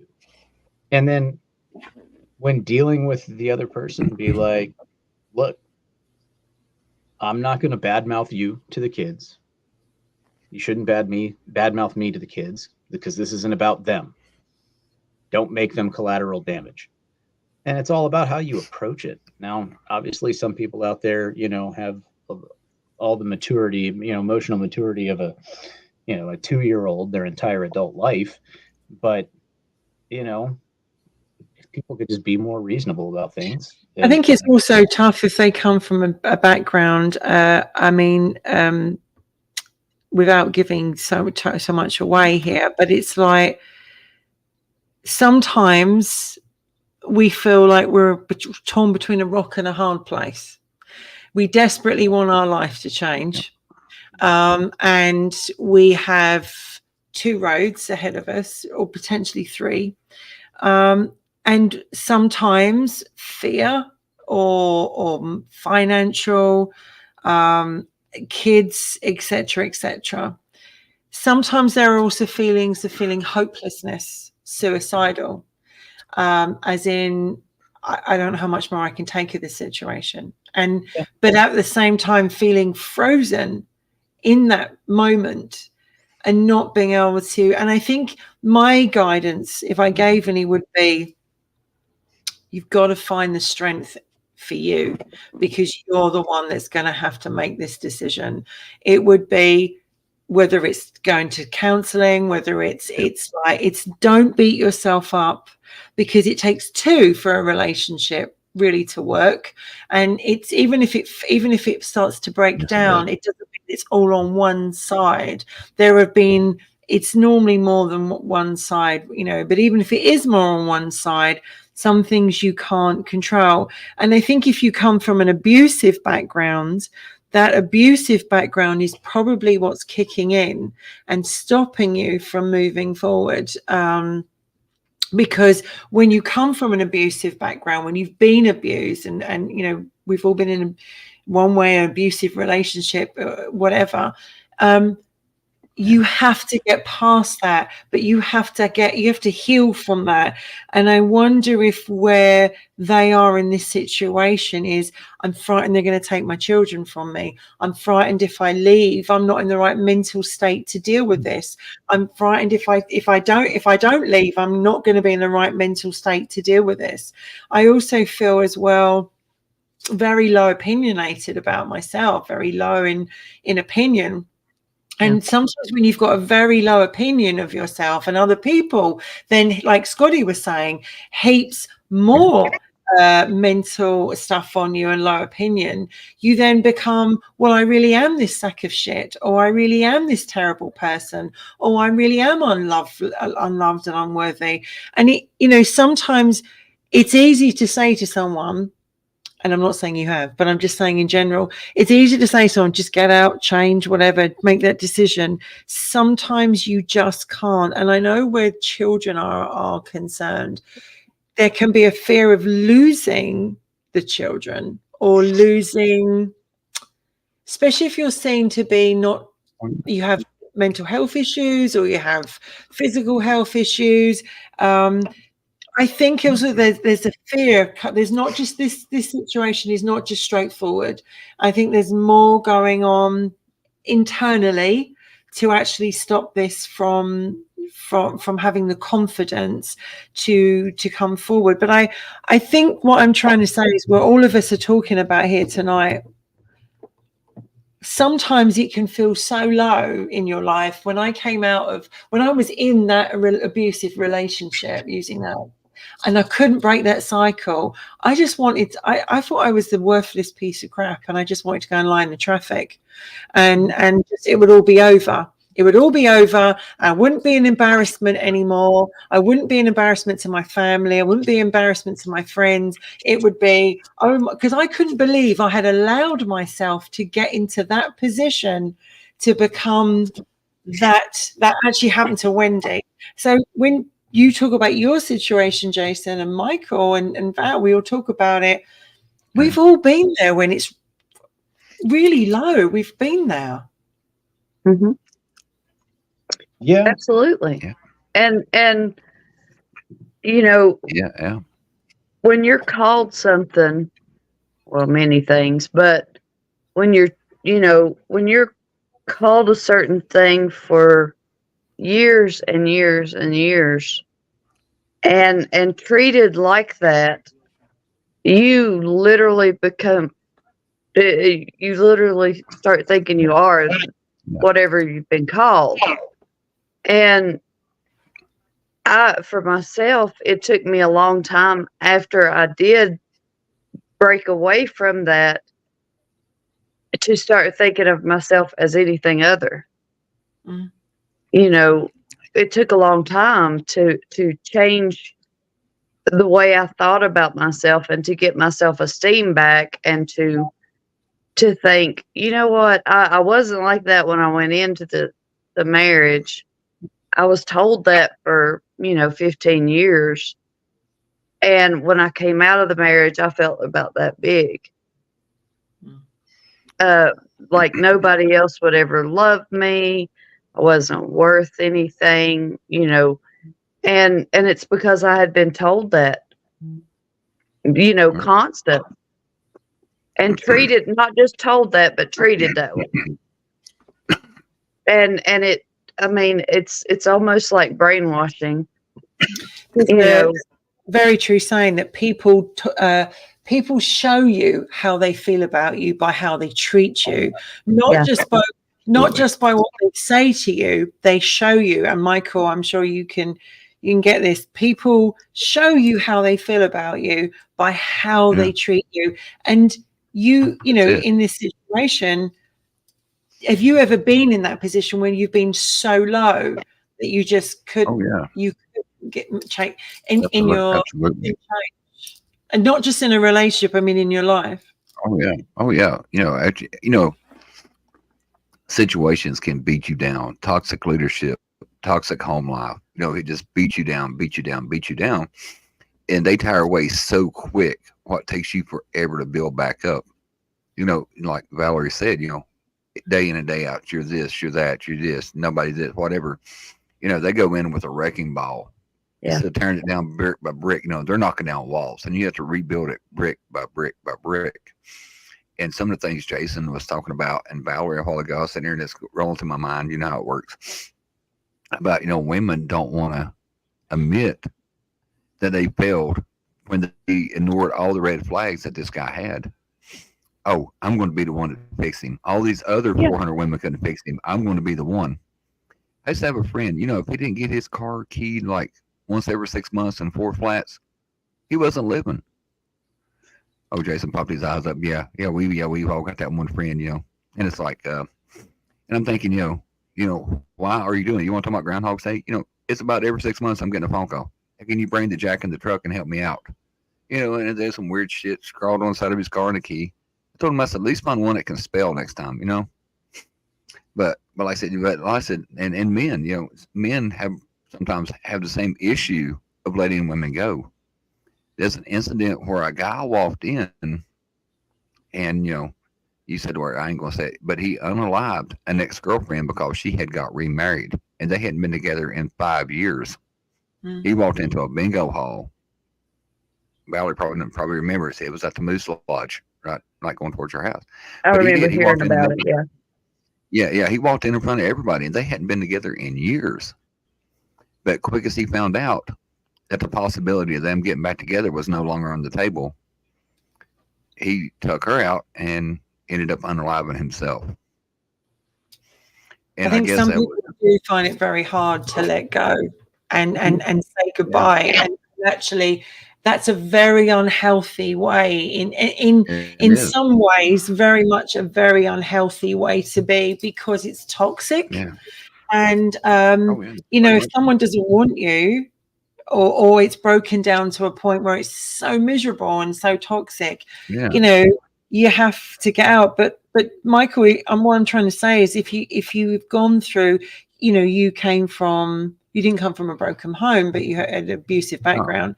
Oh, yeah. Very Did much you so. find that you found it hard to let go of relationships and people? Did you even ending your marriage? Did you find it very difficult? I'm like that, I always took my marriage as my mission in life, and nobody wants to fail their mission, especially with our background. If you fail a mission, then you start beating yourself up because you think, well, maybe I ain't no good. Everybody else is making this shit work. Why can't I make it work? And and I'm like Jason. A lot of times, I will hold on to the bitter end, hoping it will get better. We got a saying of where we come from: same shit, different day. And it just rains. If it ain't raining, we're not training. We're not used to the nicer things in life, like mentally stable women, non-toxic relationships. It's like, we deal with the absurd and the abnormal every day, and when things are actually going right, we think something's wrong. And actually, Chandler, you spoke to Chandler, and he actually told me something about when they was trying to get me away from Emily. Chandler's like, "Hey, bud, this is no good for you." He said, "I think you have been living your life so keyed up for so long with such a high stress level that you run hypertensive most days. And when you're not running hypertensive and your blood pressure is where it's supposed to be, you don't think it's right." You know, abnormal had become normal to me. Oh, you should come in and argue and fight and scream and throw things at each other all day, and it's like, and now, like I said, to the point in my life, I'm like, no, it ain't gonna happen. I like my blood pressure running low. I like my Yeah, but I oxygen think level, that's a very where it's good supposed to point, be. though, It's like, no, that Michael brings up, Val. I think that's a good point. Some people do get used to that behavior, and of in their lifetime, they also get used to the hamster wheel. Here we go again. Here it's happening again. Life's never going to get any better. Oh, men are like buses. One will come along as soon as another one. We seem to get used to life. We seem to get used to Groundhog Day in our lives. We seem to get used to them. But some people that are okay with that. They're perfectly happy with the mundane, the same day in and day out. And that's okay, that's fine. If they're happy, they're happy. But those of us that, want more than just the same all the time, but don't necessarily know which way to go to achieve what we want. It can be very retraining. It can be very depressing. Mm. It can really get to you. Especially if you have that fear that what if I risk too much and lose it all? And isn't it odd? Yeah. Carly brings this up. Isn't that a true point, Val? I stayed so long because I figured I didn't deserve anything else. Yep. Why is it as human beings do we have this mentality of, I don't deserve this? And it took me years to get to a point to actually turn around and say, but I do deserve this. It felt guilty. It actually felt wrong saying that I deserve it. It took me years to do that. And I'm sure Jason and Michael can, you go from a guy's point of view as well. Jason, did you feel like that you didn't deserve? Did you have this feeling as well? So actually, mine's kind of a different spin on that. there are certain things where I basically kind of felt like, you know, not a sense of, you know, I deserve better, but I don't deserve better, but out of going back to earlier discussions, you know, during the show, out of basically, you know, for karmic reasons. And, you know, because there have been a lot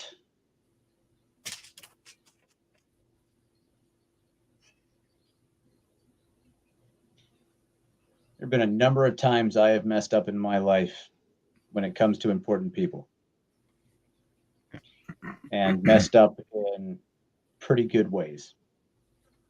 And Yeah. good ways obviously does not mean literal good ways. Yeah. You know, you done fucked up good today, boy. Is really where Yeah. that classifies. And so in a certain regard, because of my own sense of justice, you know, or you know, feelings about things like that and those kinds of topics where it's like, you know, with the dumb things that I have done to people and people who mattered in my life when I was a younger, dumber man, I probably deserve this. And you know what? I've made my bed and now I'm sleeping in it. And you know, is that a healthy way to look at things? Maybe, maybe not. Probably not. But you know, It comes from a good place, I guess you could say, in the fact that, you know, no, I have messed up. I'm doing my time, you your know. opinion. But I think a lot of that has to do with our background, though. It does. You know, it comes from you know, you accept you know, the responsibility that you took, yeah, and you know, it's like, you know, yeah, and a lot of it is they always told us, hey, if the army wanted to have a relationship, they'd give you a spouse. they just And you know, and it's, yeah, yeah, you go down and pick it up at, you know, with your gear.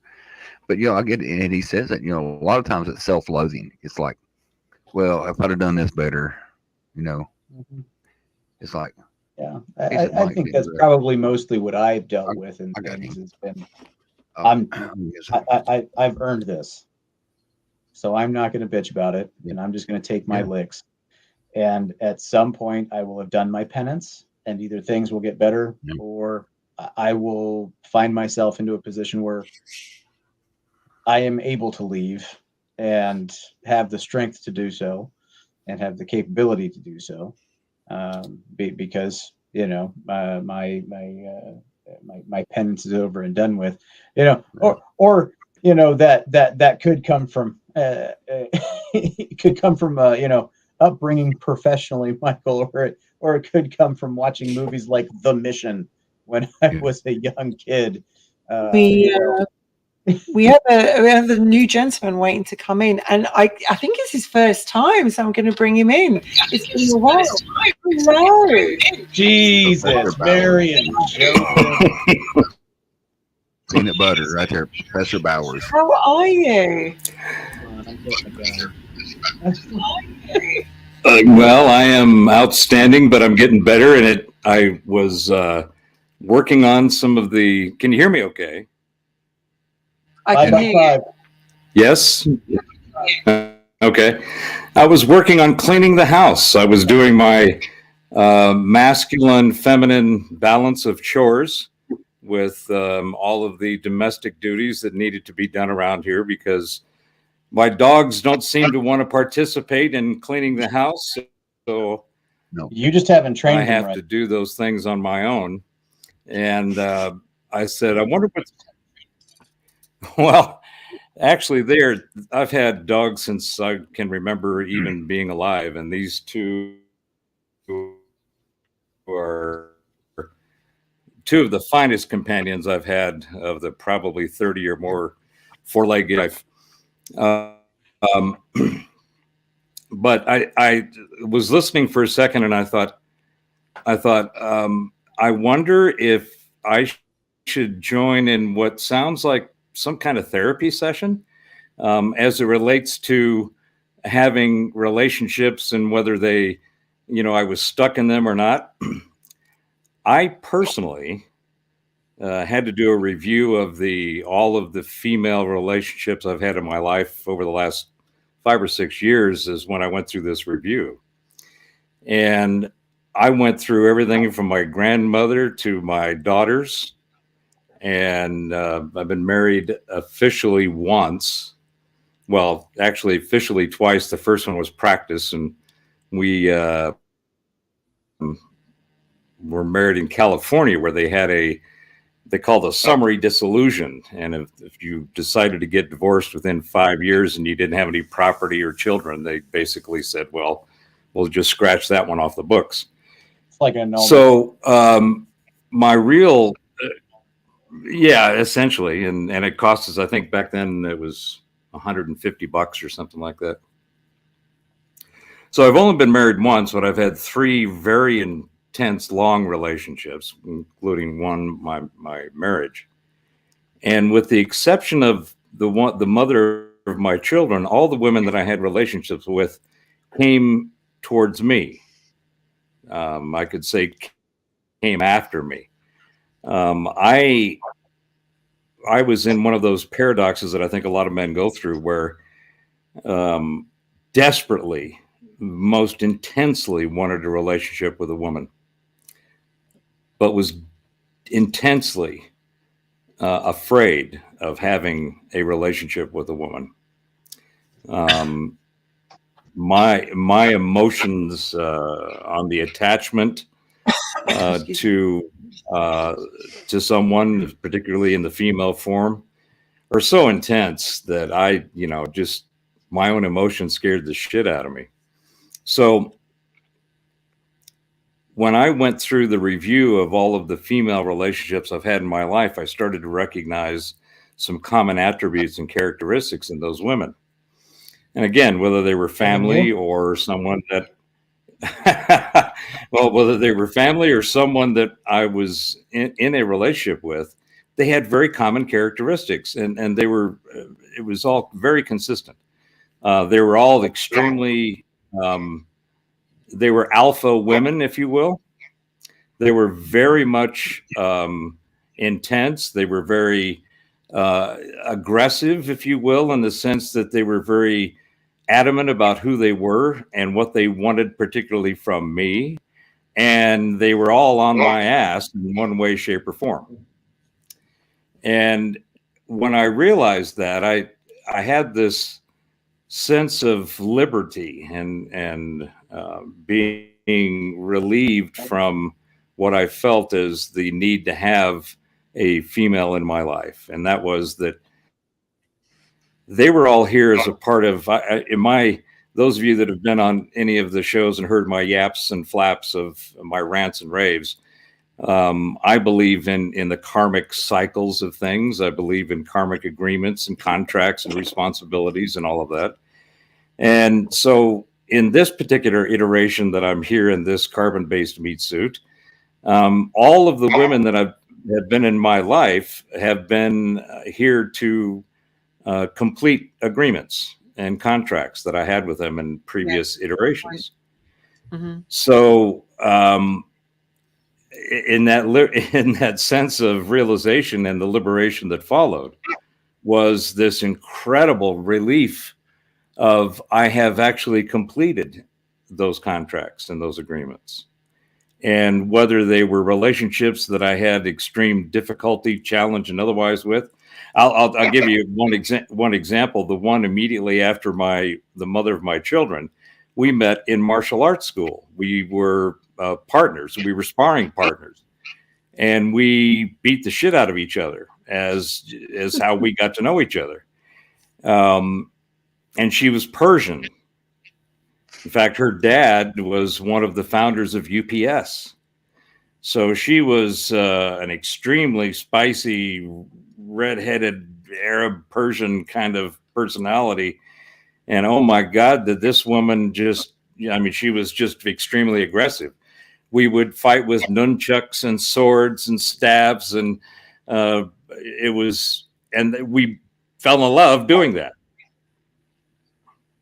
Oh, So it Mr. was and Mrs. Smith. Okay. it was quite the odd set of circumstances or personality types to what I was used to.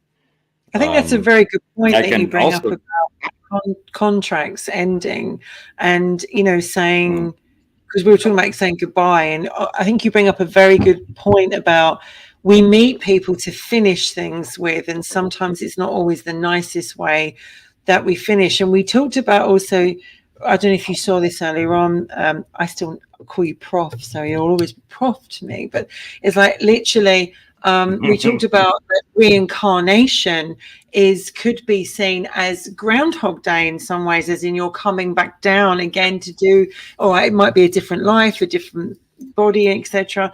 But you're coming down is reincarnation, the Groundhog Day. We're coming back down again. We're going to do it again. We're going to give it one more go. We're going around again. And I think that everything in life is a cycle. Everything, seasons, etc. Everything in life is a cycle. And Agreed. in the movie, he talks, he obviously shows that without something being meaningful, there is no consequences.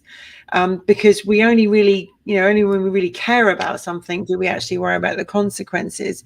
With your situation that you're sharing with us, do you feel that it was A, hard to say goodbye, B, did you want to move on from that situation, and do you feel like when you did, that you were just like, I'm glad to be out of it now, I can move on finally with that unheavy heart? Yes to all of those. Good. There was painful. What was interesting was the easiest relationship I had was with the mother of my children. And we met in shiatsu school, learning shiatsu and traditional Chinese medicine and massage and so forth. And when we decided that it wasn't working any longer, our children were 10 and 11, I think, our two girls. And we sat down and we said, this just isn't working. And we both agreed. And we said, how do we need to do this? And we both agreed that divorce was the right thing to do. And we sat down and wrote out our own divorce agreement. We went to one lawyer who could only represent one or the other of us. He represented her, and for $1,500, we were done. The girls moved with her. We were in Atlanta at the time, and the girls moved with her to Arizona, and they came and stayed with Dad during the summer and during the holidays. And it was one of the easiest endings of a relationship, with the exception of not having my daughters around all the time. But all the others were very painful. They had, there seemed to be a lot of, it seems, at least to me, I could be wrong, but there seemed to be more animosity on their side than mine. My pain of ending the relationships were more a sense of loss, but simultaneously a sense of relief, because they were both very difficult women. I mean, very strong-headed, very thou shalt do as I say kind of relationships. And I'm just not that kind of guy. I am 100% red-blooded American male, and I'm a white American male to boot, born in the 50s. So, I mean, I've got, if I didn't have an S on my chest, I had probably a big old T for testosterone. So it was interesting to be in a relationship with someone, especially a female, who had a sense, or seemed to have a sense, or need to have dominance over me. And I've been with a dominatrix once or twice, and that's quite interesting, but that's not my cup of tea. So just a little TMI. Yeah. He said What's pain that? is not his thing. She said It's just a a little too much little information there. TMI. Yes. You weren't here for that show several weeks ago. Oh yeah. I mean, the thing is, it's like this isn't a therapy session, but what we're talking about tonight was Groundhog Day, is how we find ourselves in situations in our lives where we either want to run away or escape, and sometimes we can't. We're trapped either through financial money or our own self-confidence and our own self-beliefs, or less lack of it, should I say. And also what we do that sabotages our own moving on, our own future. What do we do that sabotage ourselves? And some of that is actually where we actually do press that self-destruct button over and over again. And I think I'm grateful to Charlie and Scotty for sharing their stories earlier on, because it's not easy to come on, even if you're just you're just typing in. It isn't always easy to share your stories, and everyone that's talked tonight, I can feel your emotions. I can feel your emotional side of sharing it. So this is actually quite an emotive topic. I wanted to ask you all before we end and go to each of you, if you could give anyone, if anyone's in this position right now and their life is not moving on, or they want to make their decision, or they're stuck at that roundabout and they don't know which signpost to take, what guidance, rather than advice, but what guidance would you give them? And also, let's start with young Jason, because I know he's sitting there with his thing flicking it around. So let's give. You need a fidget spinner. Come on, Jason. I'd rather use an ironwood bulkhead than a fidget spinner.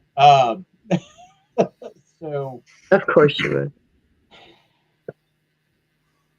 It's more manly. Yeah. Would you like me to come back? Yeah. Let him think on that for a what I minute. give if they're feeling stuck, like they're trying to get out. Say it again. So if you fidget find spinner stuff threw me off. yourself in Groundhog Day, or your life is feeling like Groundhog Day, you feel trapped, you don't know which way to go, you don't know what to do, and you know that sometimes it could be yourself doing it, or circumstances that are not making it easy to change, what would be your advice, that one thing that could make a difference? God, one thing that could make a difference. Just do it. Take stock of what it is that is untenable and just do it. You've gotten this far in general with life. You can figure it out afterwards. You're smart enough to figure it out. Everything just seems so daunting. We get buried in our own fear of the what ifs. We get overwhelmed with all of that stuff. But if you don't just do it, to rip off Nike, you're gonna stay there perpetually. Yes. The definition of insanity is doing the same thing over and over and over and over again and expecting it. Yeah. Yep. Don't. And again, to rip off somebody else, but FDR. The only thing we have to fear is fear itself. He said it with a much different context, but that doesn't take away the value of the statement. Yeah. Oftentimes that's what it is. Just do it. Just do it. And Mr. Bauer, what advice and guidance would you give? As a red-blooded American born in the That's going to come back and be used often, I know. Yes, sir.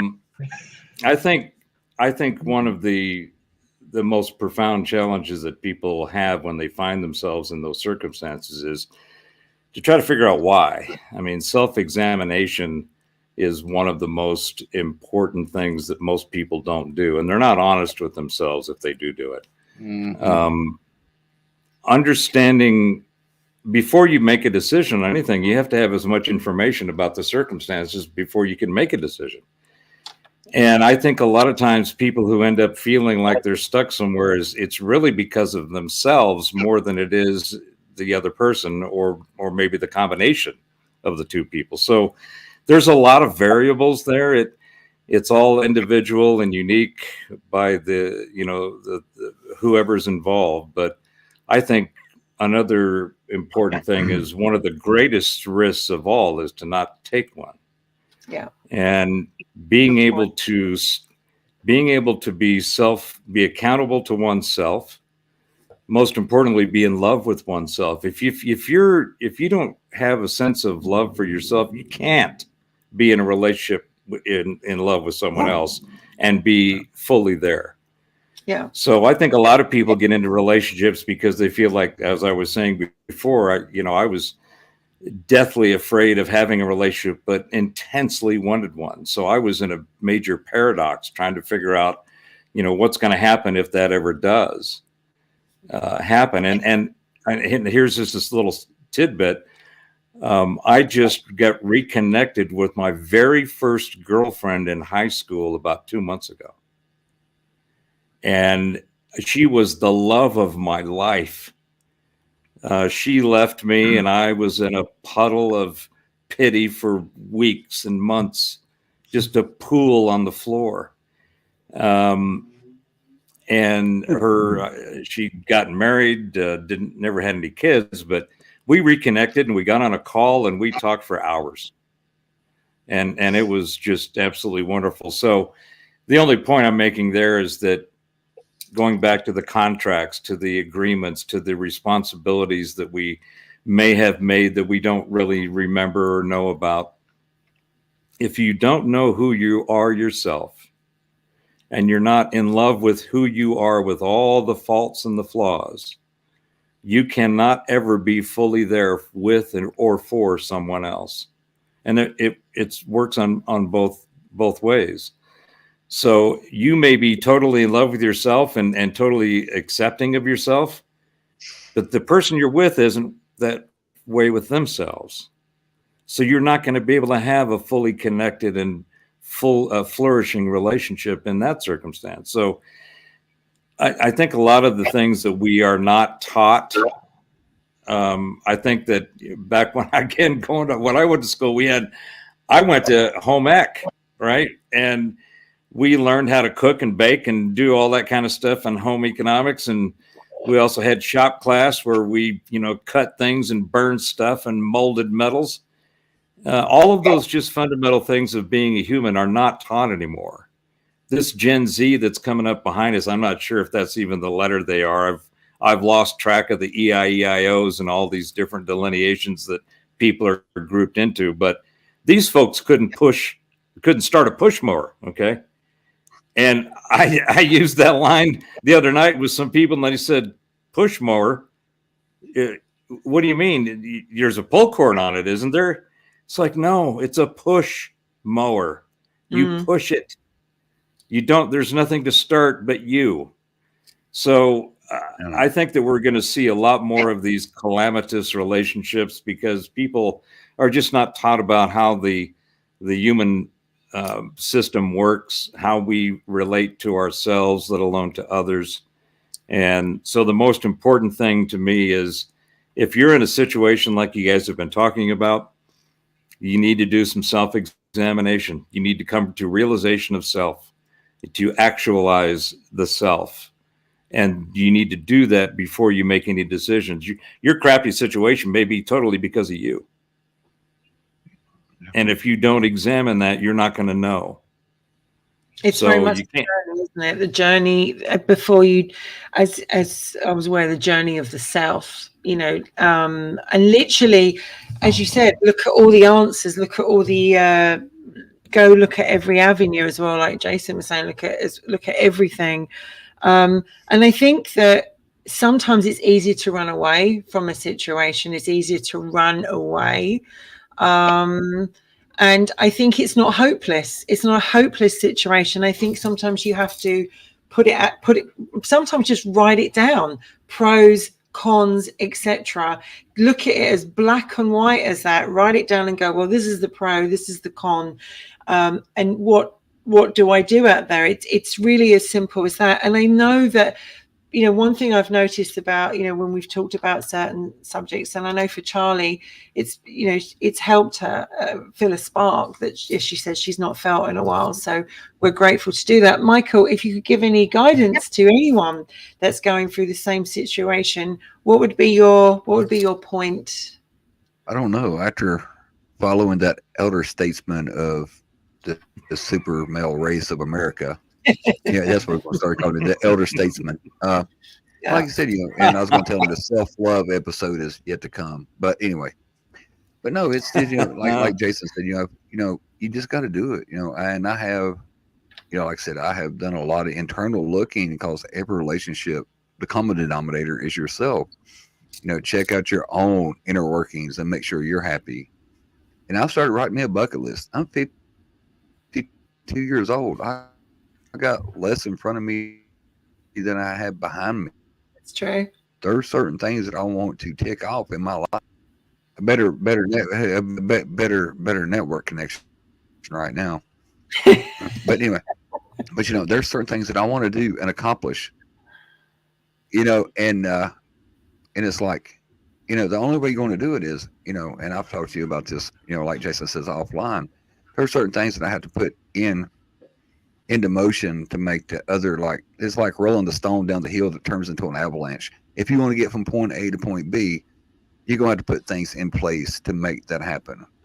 It's like, I had lost my passport. I can't travel international without a passport.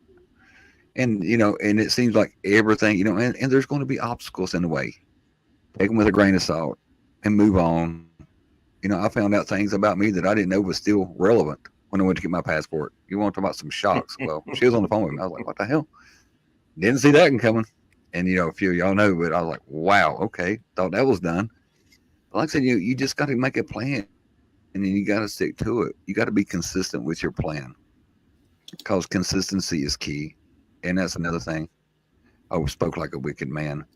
Oh, yeah, that's the reason I have the title KB, and you don't.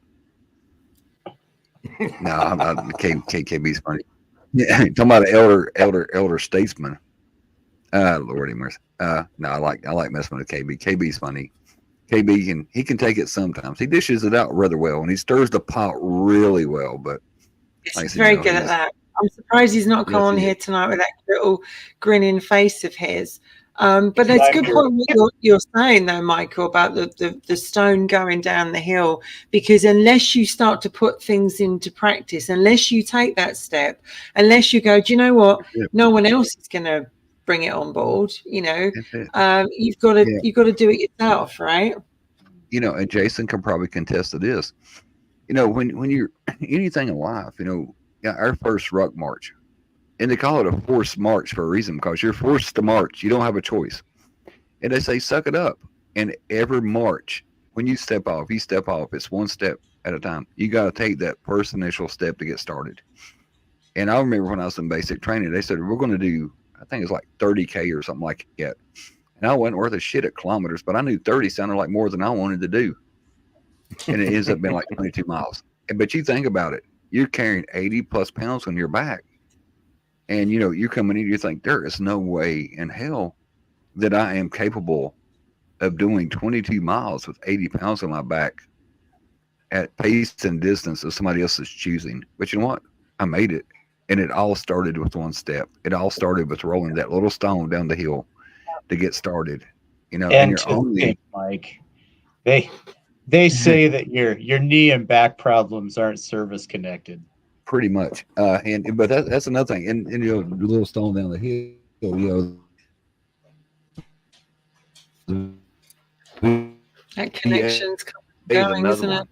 And they hope you give up. When you go there, they hope you give up. Just like all your haters in life. Jesus Christ. Me and Xfinity is going to roll a stone down the hill tomorrow, because we're on a long, hard time. And yeah. There's a few things that I take real serious in life right now. Internet connection is one of them. But no, but you know, Well, your haters now we're in don't trouble see because it. there's the face. There it is. Only thing I do is Look talk shit. He'll there. Right at the end, he Mhm. comes in with that That big shit is- smile. I want to see everybody give a group hug and smile. group hug. That's what I want to see. I want to see a group hug and a smile. And we just they go and throw the smile at them. That's all you need.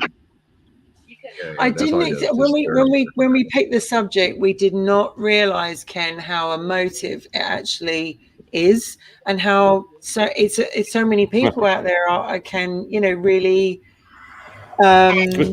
connect with this. Stone. But I want to thank all of you boys for coming on and sharing your stories. You've been absolute fab. And Ken obviously comes on right on the end, as just as he normally does with that cheery face. But He look at likes that to bring cute out the dog there. rear. There's Yeah, a the cute start dog shit. in the house. Look, who is This is my boy Stone. Mhm. He always tries to find his way to get into something. Unfortunately, unless I'm on the couch like I am now, he can't get up. In the studio, I'm on a chair. But How does he do with Yeah. sirens? he is Elvis would be jealous. Hey, This Stone. is one howling hound dog. Stone. That's but Professor Bowers can contest. when all else fails, get a good dog, ain't it? Look at that thing. That's right. Just He's hugs and 10 kisses. years old. I've had him for 9. He's a rescue, and he is just I'm his wingman. They're certainly your best friends, and I miss mine greatly, I have to say. Although, because it's kind of nice when I look back on my, previous episodes of Strangely Us and Robertson, because he was in there, and you would see him in the background jumping up and down off the sofa. So he's still there. Do you know what I mean? If I go back and watch them, he's still very much there and always will be. Which but it's so. I miss having so much a dog, and that's why I think all these feelings start to come back out, because you think like, Jesus, whose phone is that? Oh, that's my back. That's the back That's the phone. bat The phone. call. That's my Yeah, back the phone. News, KBs. You miss it. And so seeing all your dogs tonight, and Charlie was saying that her pooch is curled up next to her, half on, half off on the sofa. I have a cat down here actually looking at me with disgust, as in like, what, you haven't fed me yet? So I want to thank you. I'm just going to Mine's let looking you at me through the window. I Here. was gonna say, you want to show him a trick? Only thing you got to do is whistle for your dog, and he will come. That's true, but he's not allowed to come at the moment. He's No, behind the fence, isn't he? no, they let him out. The I boys don't think rescued him. he'll come. Yeah. But- The boys rescued Poseidon, because when they was out and about, and he was, if not, he'd be in there yapping up a storm. He normally comes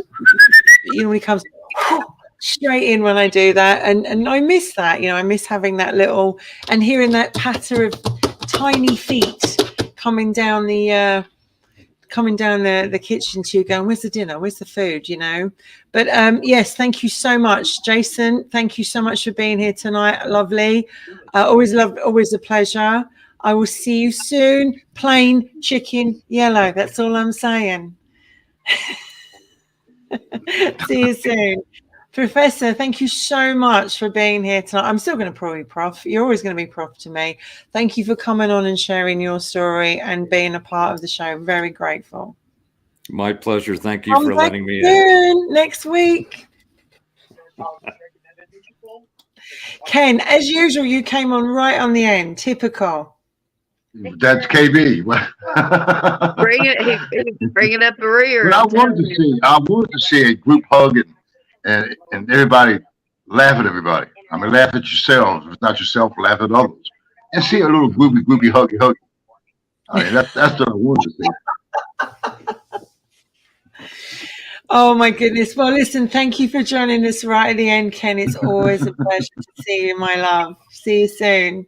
Michael, once again, thank you ma'am. so much for your input into the show. Val and I are always very appreciative. Thank you for being here. Alrighty. So, Val, that's just us. Starts and ends.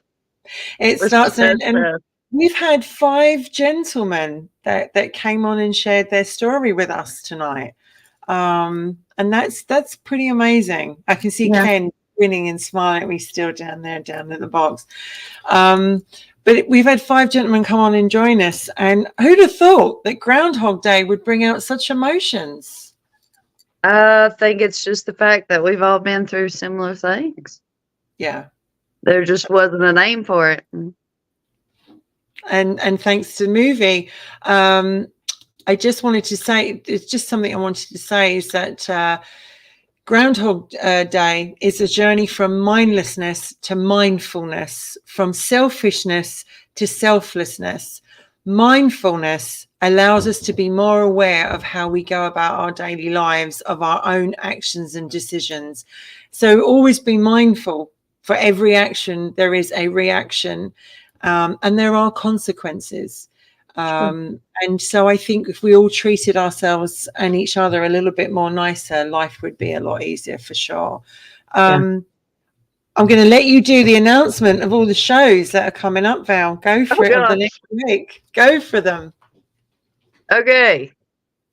KB's Morning Coffee, 9 o'clock most days. Facebook. Scotty's show Monday, Wednesday, Friday, and Sunday morning on his YouTube channel, and it's on Facebook. Oh gosh, well, there's so many shows. Robertson is on Tuesday at, is it 5 also here? It's 5 Eastern, 4 Central, 10 UK, and 3 Pacific. And my show. Yes, tell us about your show, because I wanted you to add that at the end, because you came back yesterday. I did. Miss Legends and the Paranormal. It's a Facebook Live. I'm on Saturday nights at 7. How on did my it go? Facebook. Just shutting the door. Tell us how it went last night. It went well. I mean, everybody, all the comments I got were good. I was trying to see here. When I went to bed last night, I think I had 200 and something views. And now I have 622. That's not shabby at all. Wow, I didn't expect that one, but yeah. So that's for me, that's pretty dang good for the first time back in 6 or 7 months. Yeah, you did. I watched it this morning, actually, and I really enjoyed it. And just to remind everyone again, you can catch Scotty Roberts on Intrepid Radio, on his YouTube channel, Scotty Roberts, and Facebook at, I believe it's 9 o'clock Eastern. I think it is. I think it's Eastern. On his Monday, Wednesday, and Friday, it's 10 o'clock. And then Ken 10 o'clock Eastern. Ken's show is on Facebook. You can find him under KB Ballos on Facebook. And it's 9 o'clock in the morning. Coffee by the Castle. And then the lovely Val, Facebook. They can find you, Valerie Raz Snake, on Facebook on a Saturday evening at, what time is it, Val? It's 7 o'clock Eastern. Which is I think about 12 like 11 or 12, isn't it? It's kind of late here. We and yes, Robertson, myself and Scotty on a Tuesday night, 10 o'clock UK, and 4 and 5 Eastern and Central. And we always have some great topics. And I want to say thank you to Scotty for coming on tonight, because he really did speak a lot from the heart. And I think it was very personal and takes a lot of courage to come on and say those things. Yeah, it took me a lot of courage to admit a lot of things. Yeah. Took me a long time to gather up that courage. You could see the emotion very much. And so I'm very appreciative that he came on. I realized that it's not easy for any of us to sit here. We're not professing to be like the oracle, but we talk from our experience, and hopefully that someone we can make a difference for. We're also thinking about doing one show a month, and God knows how we're going to make this happen, but one show a month where we do Wicked Women XXX, which means we will talk about certain subjects, but we will be slightly later coming on. You won't have two shows. You'll have just the one show, and it will come out later, which means I have to stay up all night, or actually get up God early in the morning to do it. Go to bed with everything on, lie there in one position, not move, and get up and do it for first thing in the morning. I could do that and still look like I'd been on an all-night bender. Because we've been asked to cover some subjects, and we're like, we may need to do that a tad later. But we are looking into do that. We will be back next week, 10 o'clock UK time on next Sunday, and 3 o'clock Mountain, 4 o'clock Central. Is that right? And 5 Eastern. Is that right? I'm getting there. Michael, got it into me and with yourself. And I want to say my personal advice is to anyone who's going through and has watched the show today, before I let Val have her guidance on it, is the fact that life is really short. It's not a rehearsal. Take a chance. Take the opportunity that you get in life. Have the best relationship with yourself, more than any other person on this planet, because you're going to have that relationship with yourself for the rest of your life, the longest. So always put that relationship special, protect it, and put it first. And also, it takes a lot of guts to admit that something's not right in your life, career, relationship, home. Mm-hmm. But it also takes a lot more courage to do something about it. So you know what? You're a long time dead. Go out there and take the chances. As you say, it's a gamble. It can either work or not. What would be your guidance, Val? I tell a lot of people when they ask me, what would you do in this situation? Or, they'll tell me about things that's happening to them. And the main thing that I always tell them is, if you stop and kind of step back as if you're looking at someone else, and then think in your mind, if this was my best friend telling me this, what would I tell them to do? You know what to do. Yes. It's just harder to see it because it's you. It's easier to see it in someone else's life. It's harder to see when it's you. So if you stop, take a breath, step back, look at the situation as if it was someone else. We all know what to do. I think a lot of times we just don't want to admit it to ourselves. Yeah. And it seems easier when it comes from someone else. Mm-hmm. But deep down, you know what to do. You know what you need to do for yourself and for the important people around you that's involved. You know what you need to do. You just have to look at it at a different angle. And whatever you would tell someone else to do, that's what you need to do. Charlie agrees with you. She says, amen to that. I'm so good in guiding others with advice. It's actually a curse.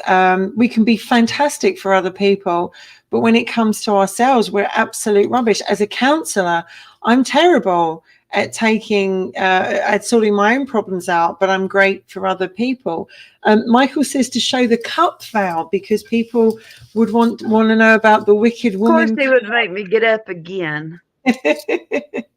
we are. A lot of people have asked us about the logo, which I'm just going to take. Let's see if I can take just Val out just for a second. And no, I can't do that. I'm going to have to. I wonder if I can move it around. Well, you can see our beautiful logo that is behind.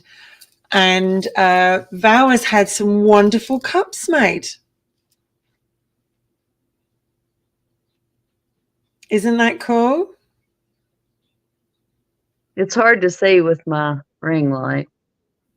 And then turn the cup inside so you can see the color as well. It has the red inside and the red handle. So we're going to make these available, and we're going to do key rings as well. We're going to start off, magnets, cups, all kinds of stuff. That's right. Show it off, Val. And they come in, I think we can do black as well as red, right? Designed by Valerie herself. How cool is that? Who wouldn't want to drink out of a wicked woman? That's all I'm going to say. Right? So dirty. I'm just saying, it's a wicked woman cup. You know? I think they had the black inside as well as the red inside. Charlie says, let me know when these start, because what we're going to do, we're actually going to get a Wicked Woman website up. We have Instagram.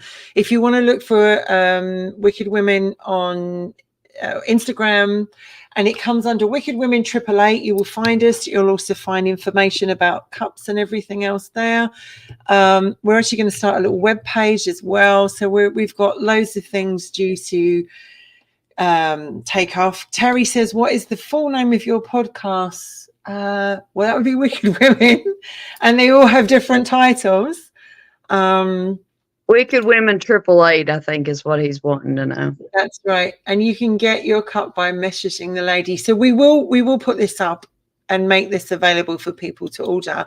Now, obviously, we're going to have to make sure they can order it from a central base, because obviously Val's in America, I'm in the UK, so we'll make sure they're available in both countries. I actually think the company I ordered this from is from Australia, so I think they ship everywhere, but I will make sure. So add something to look forward to. We've now got our own mug, Val. What's next for us? Where do we go from here?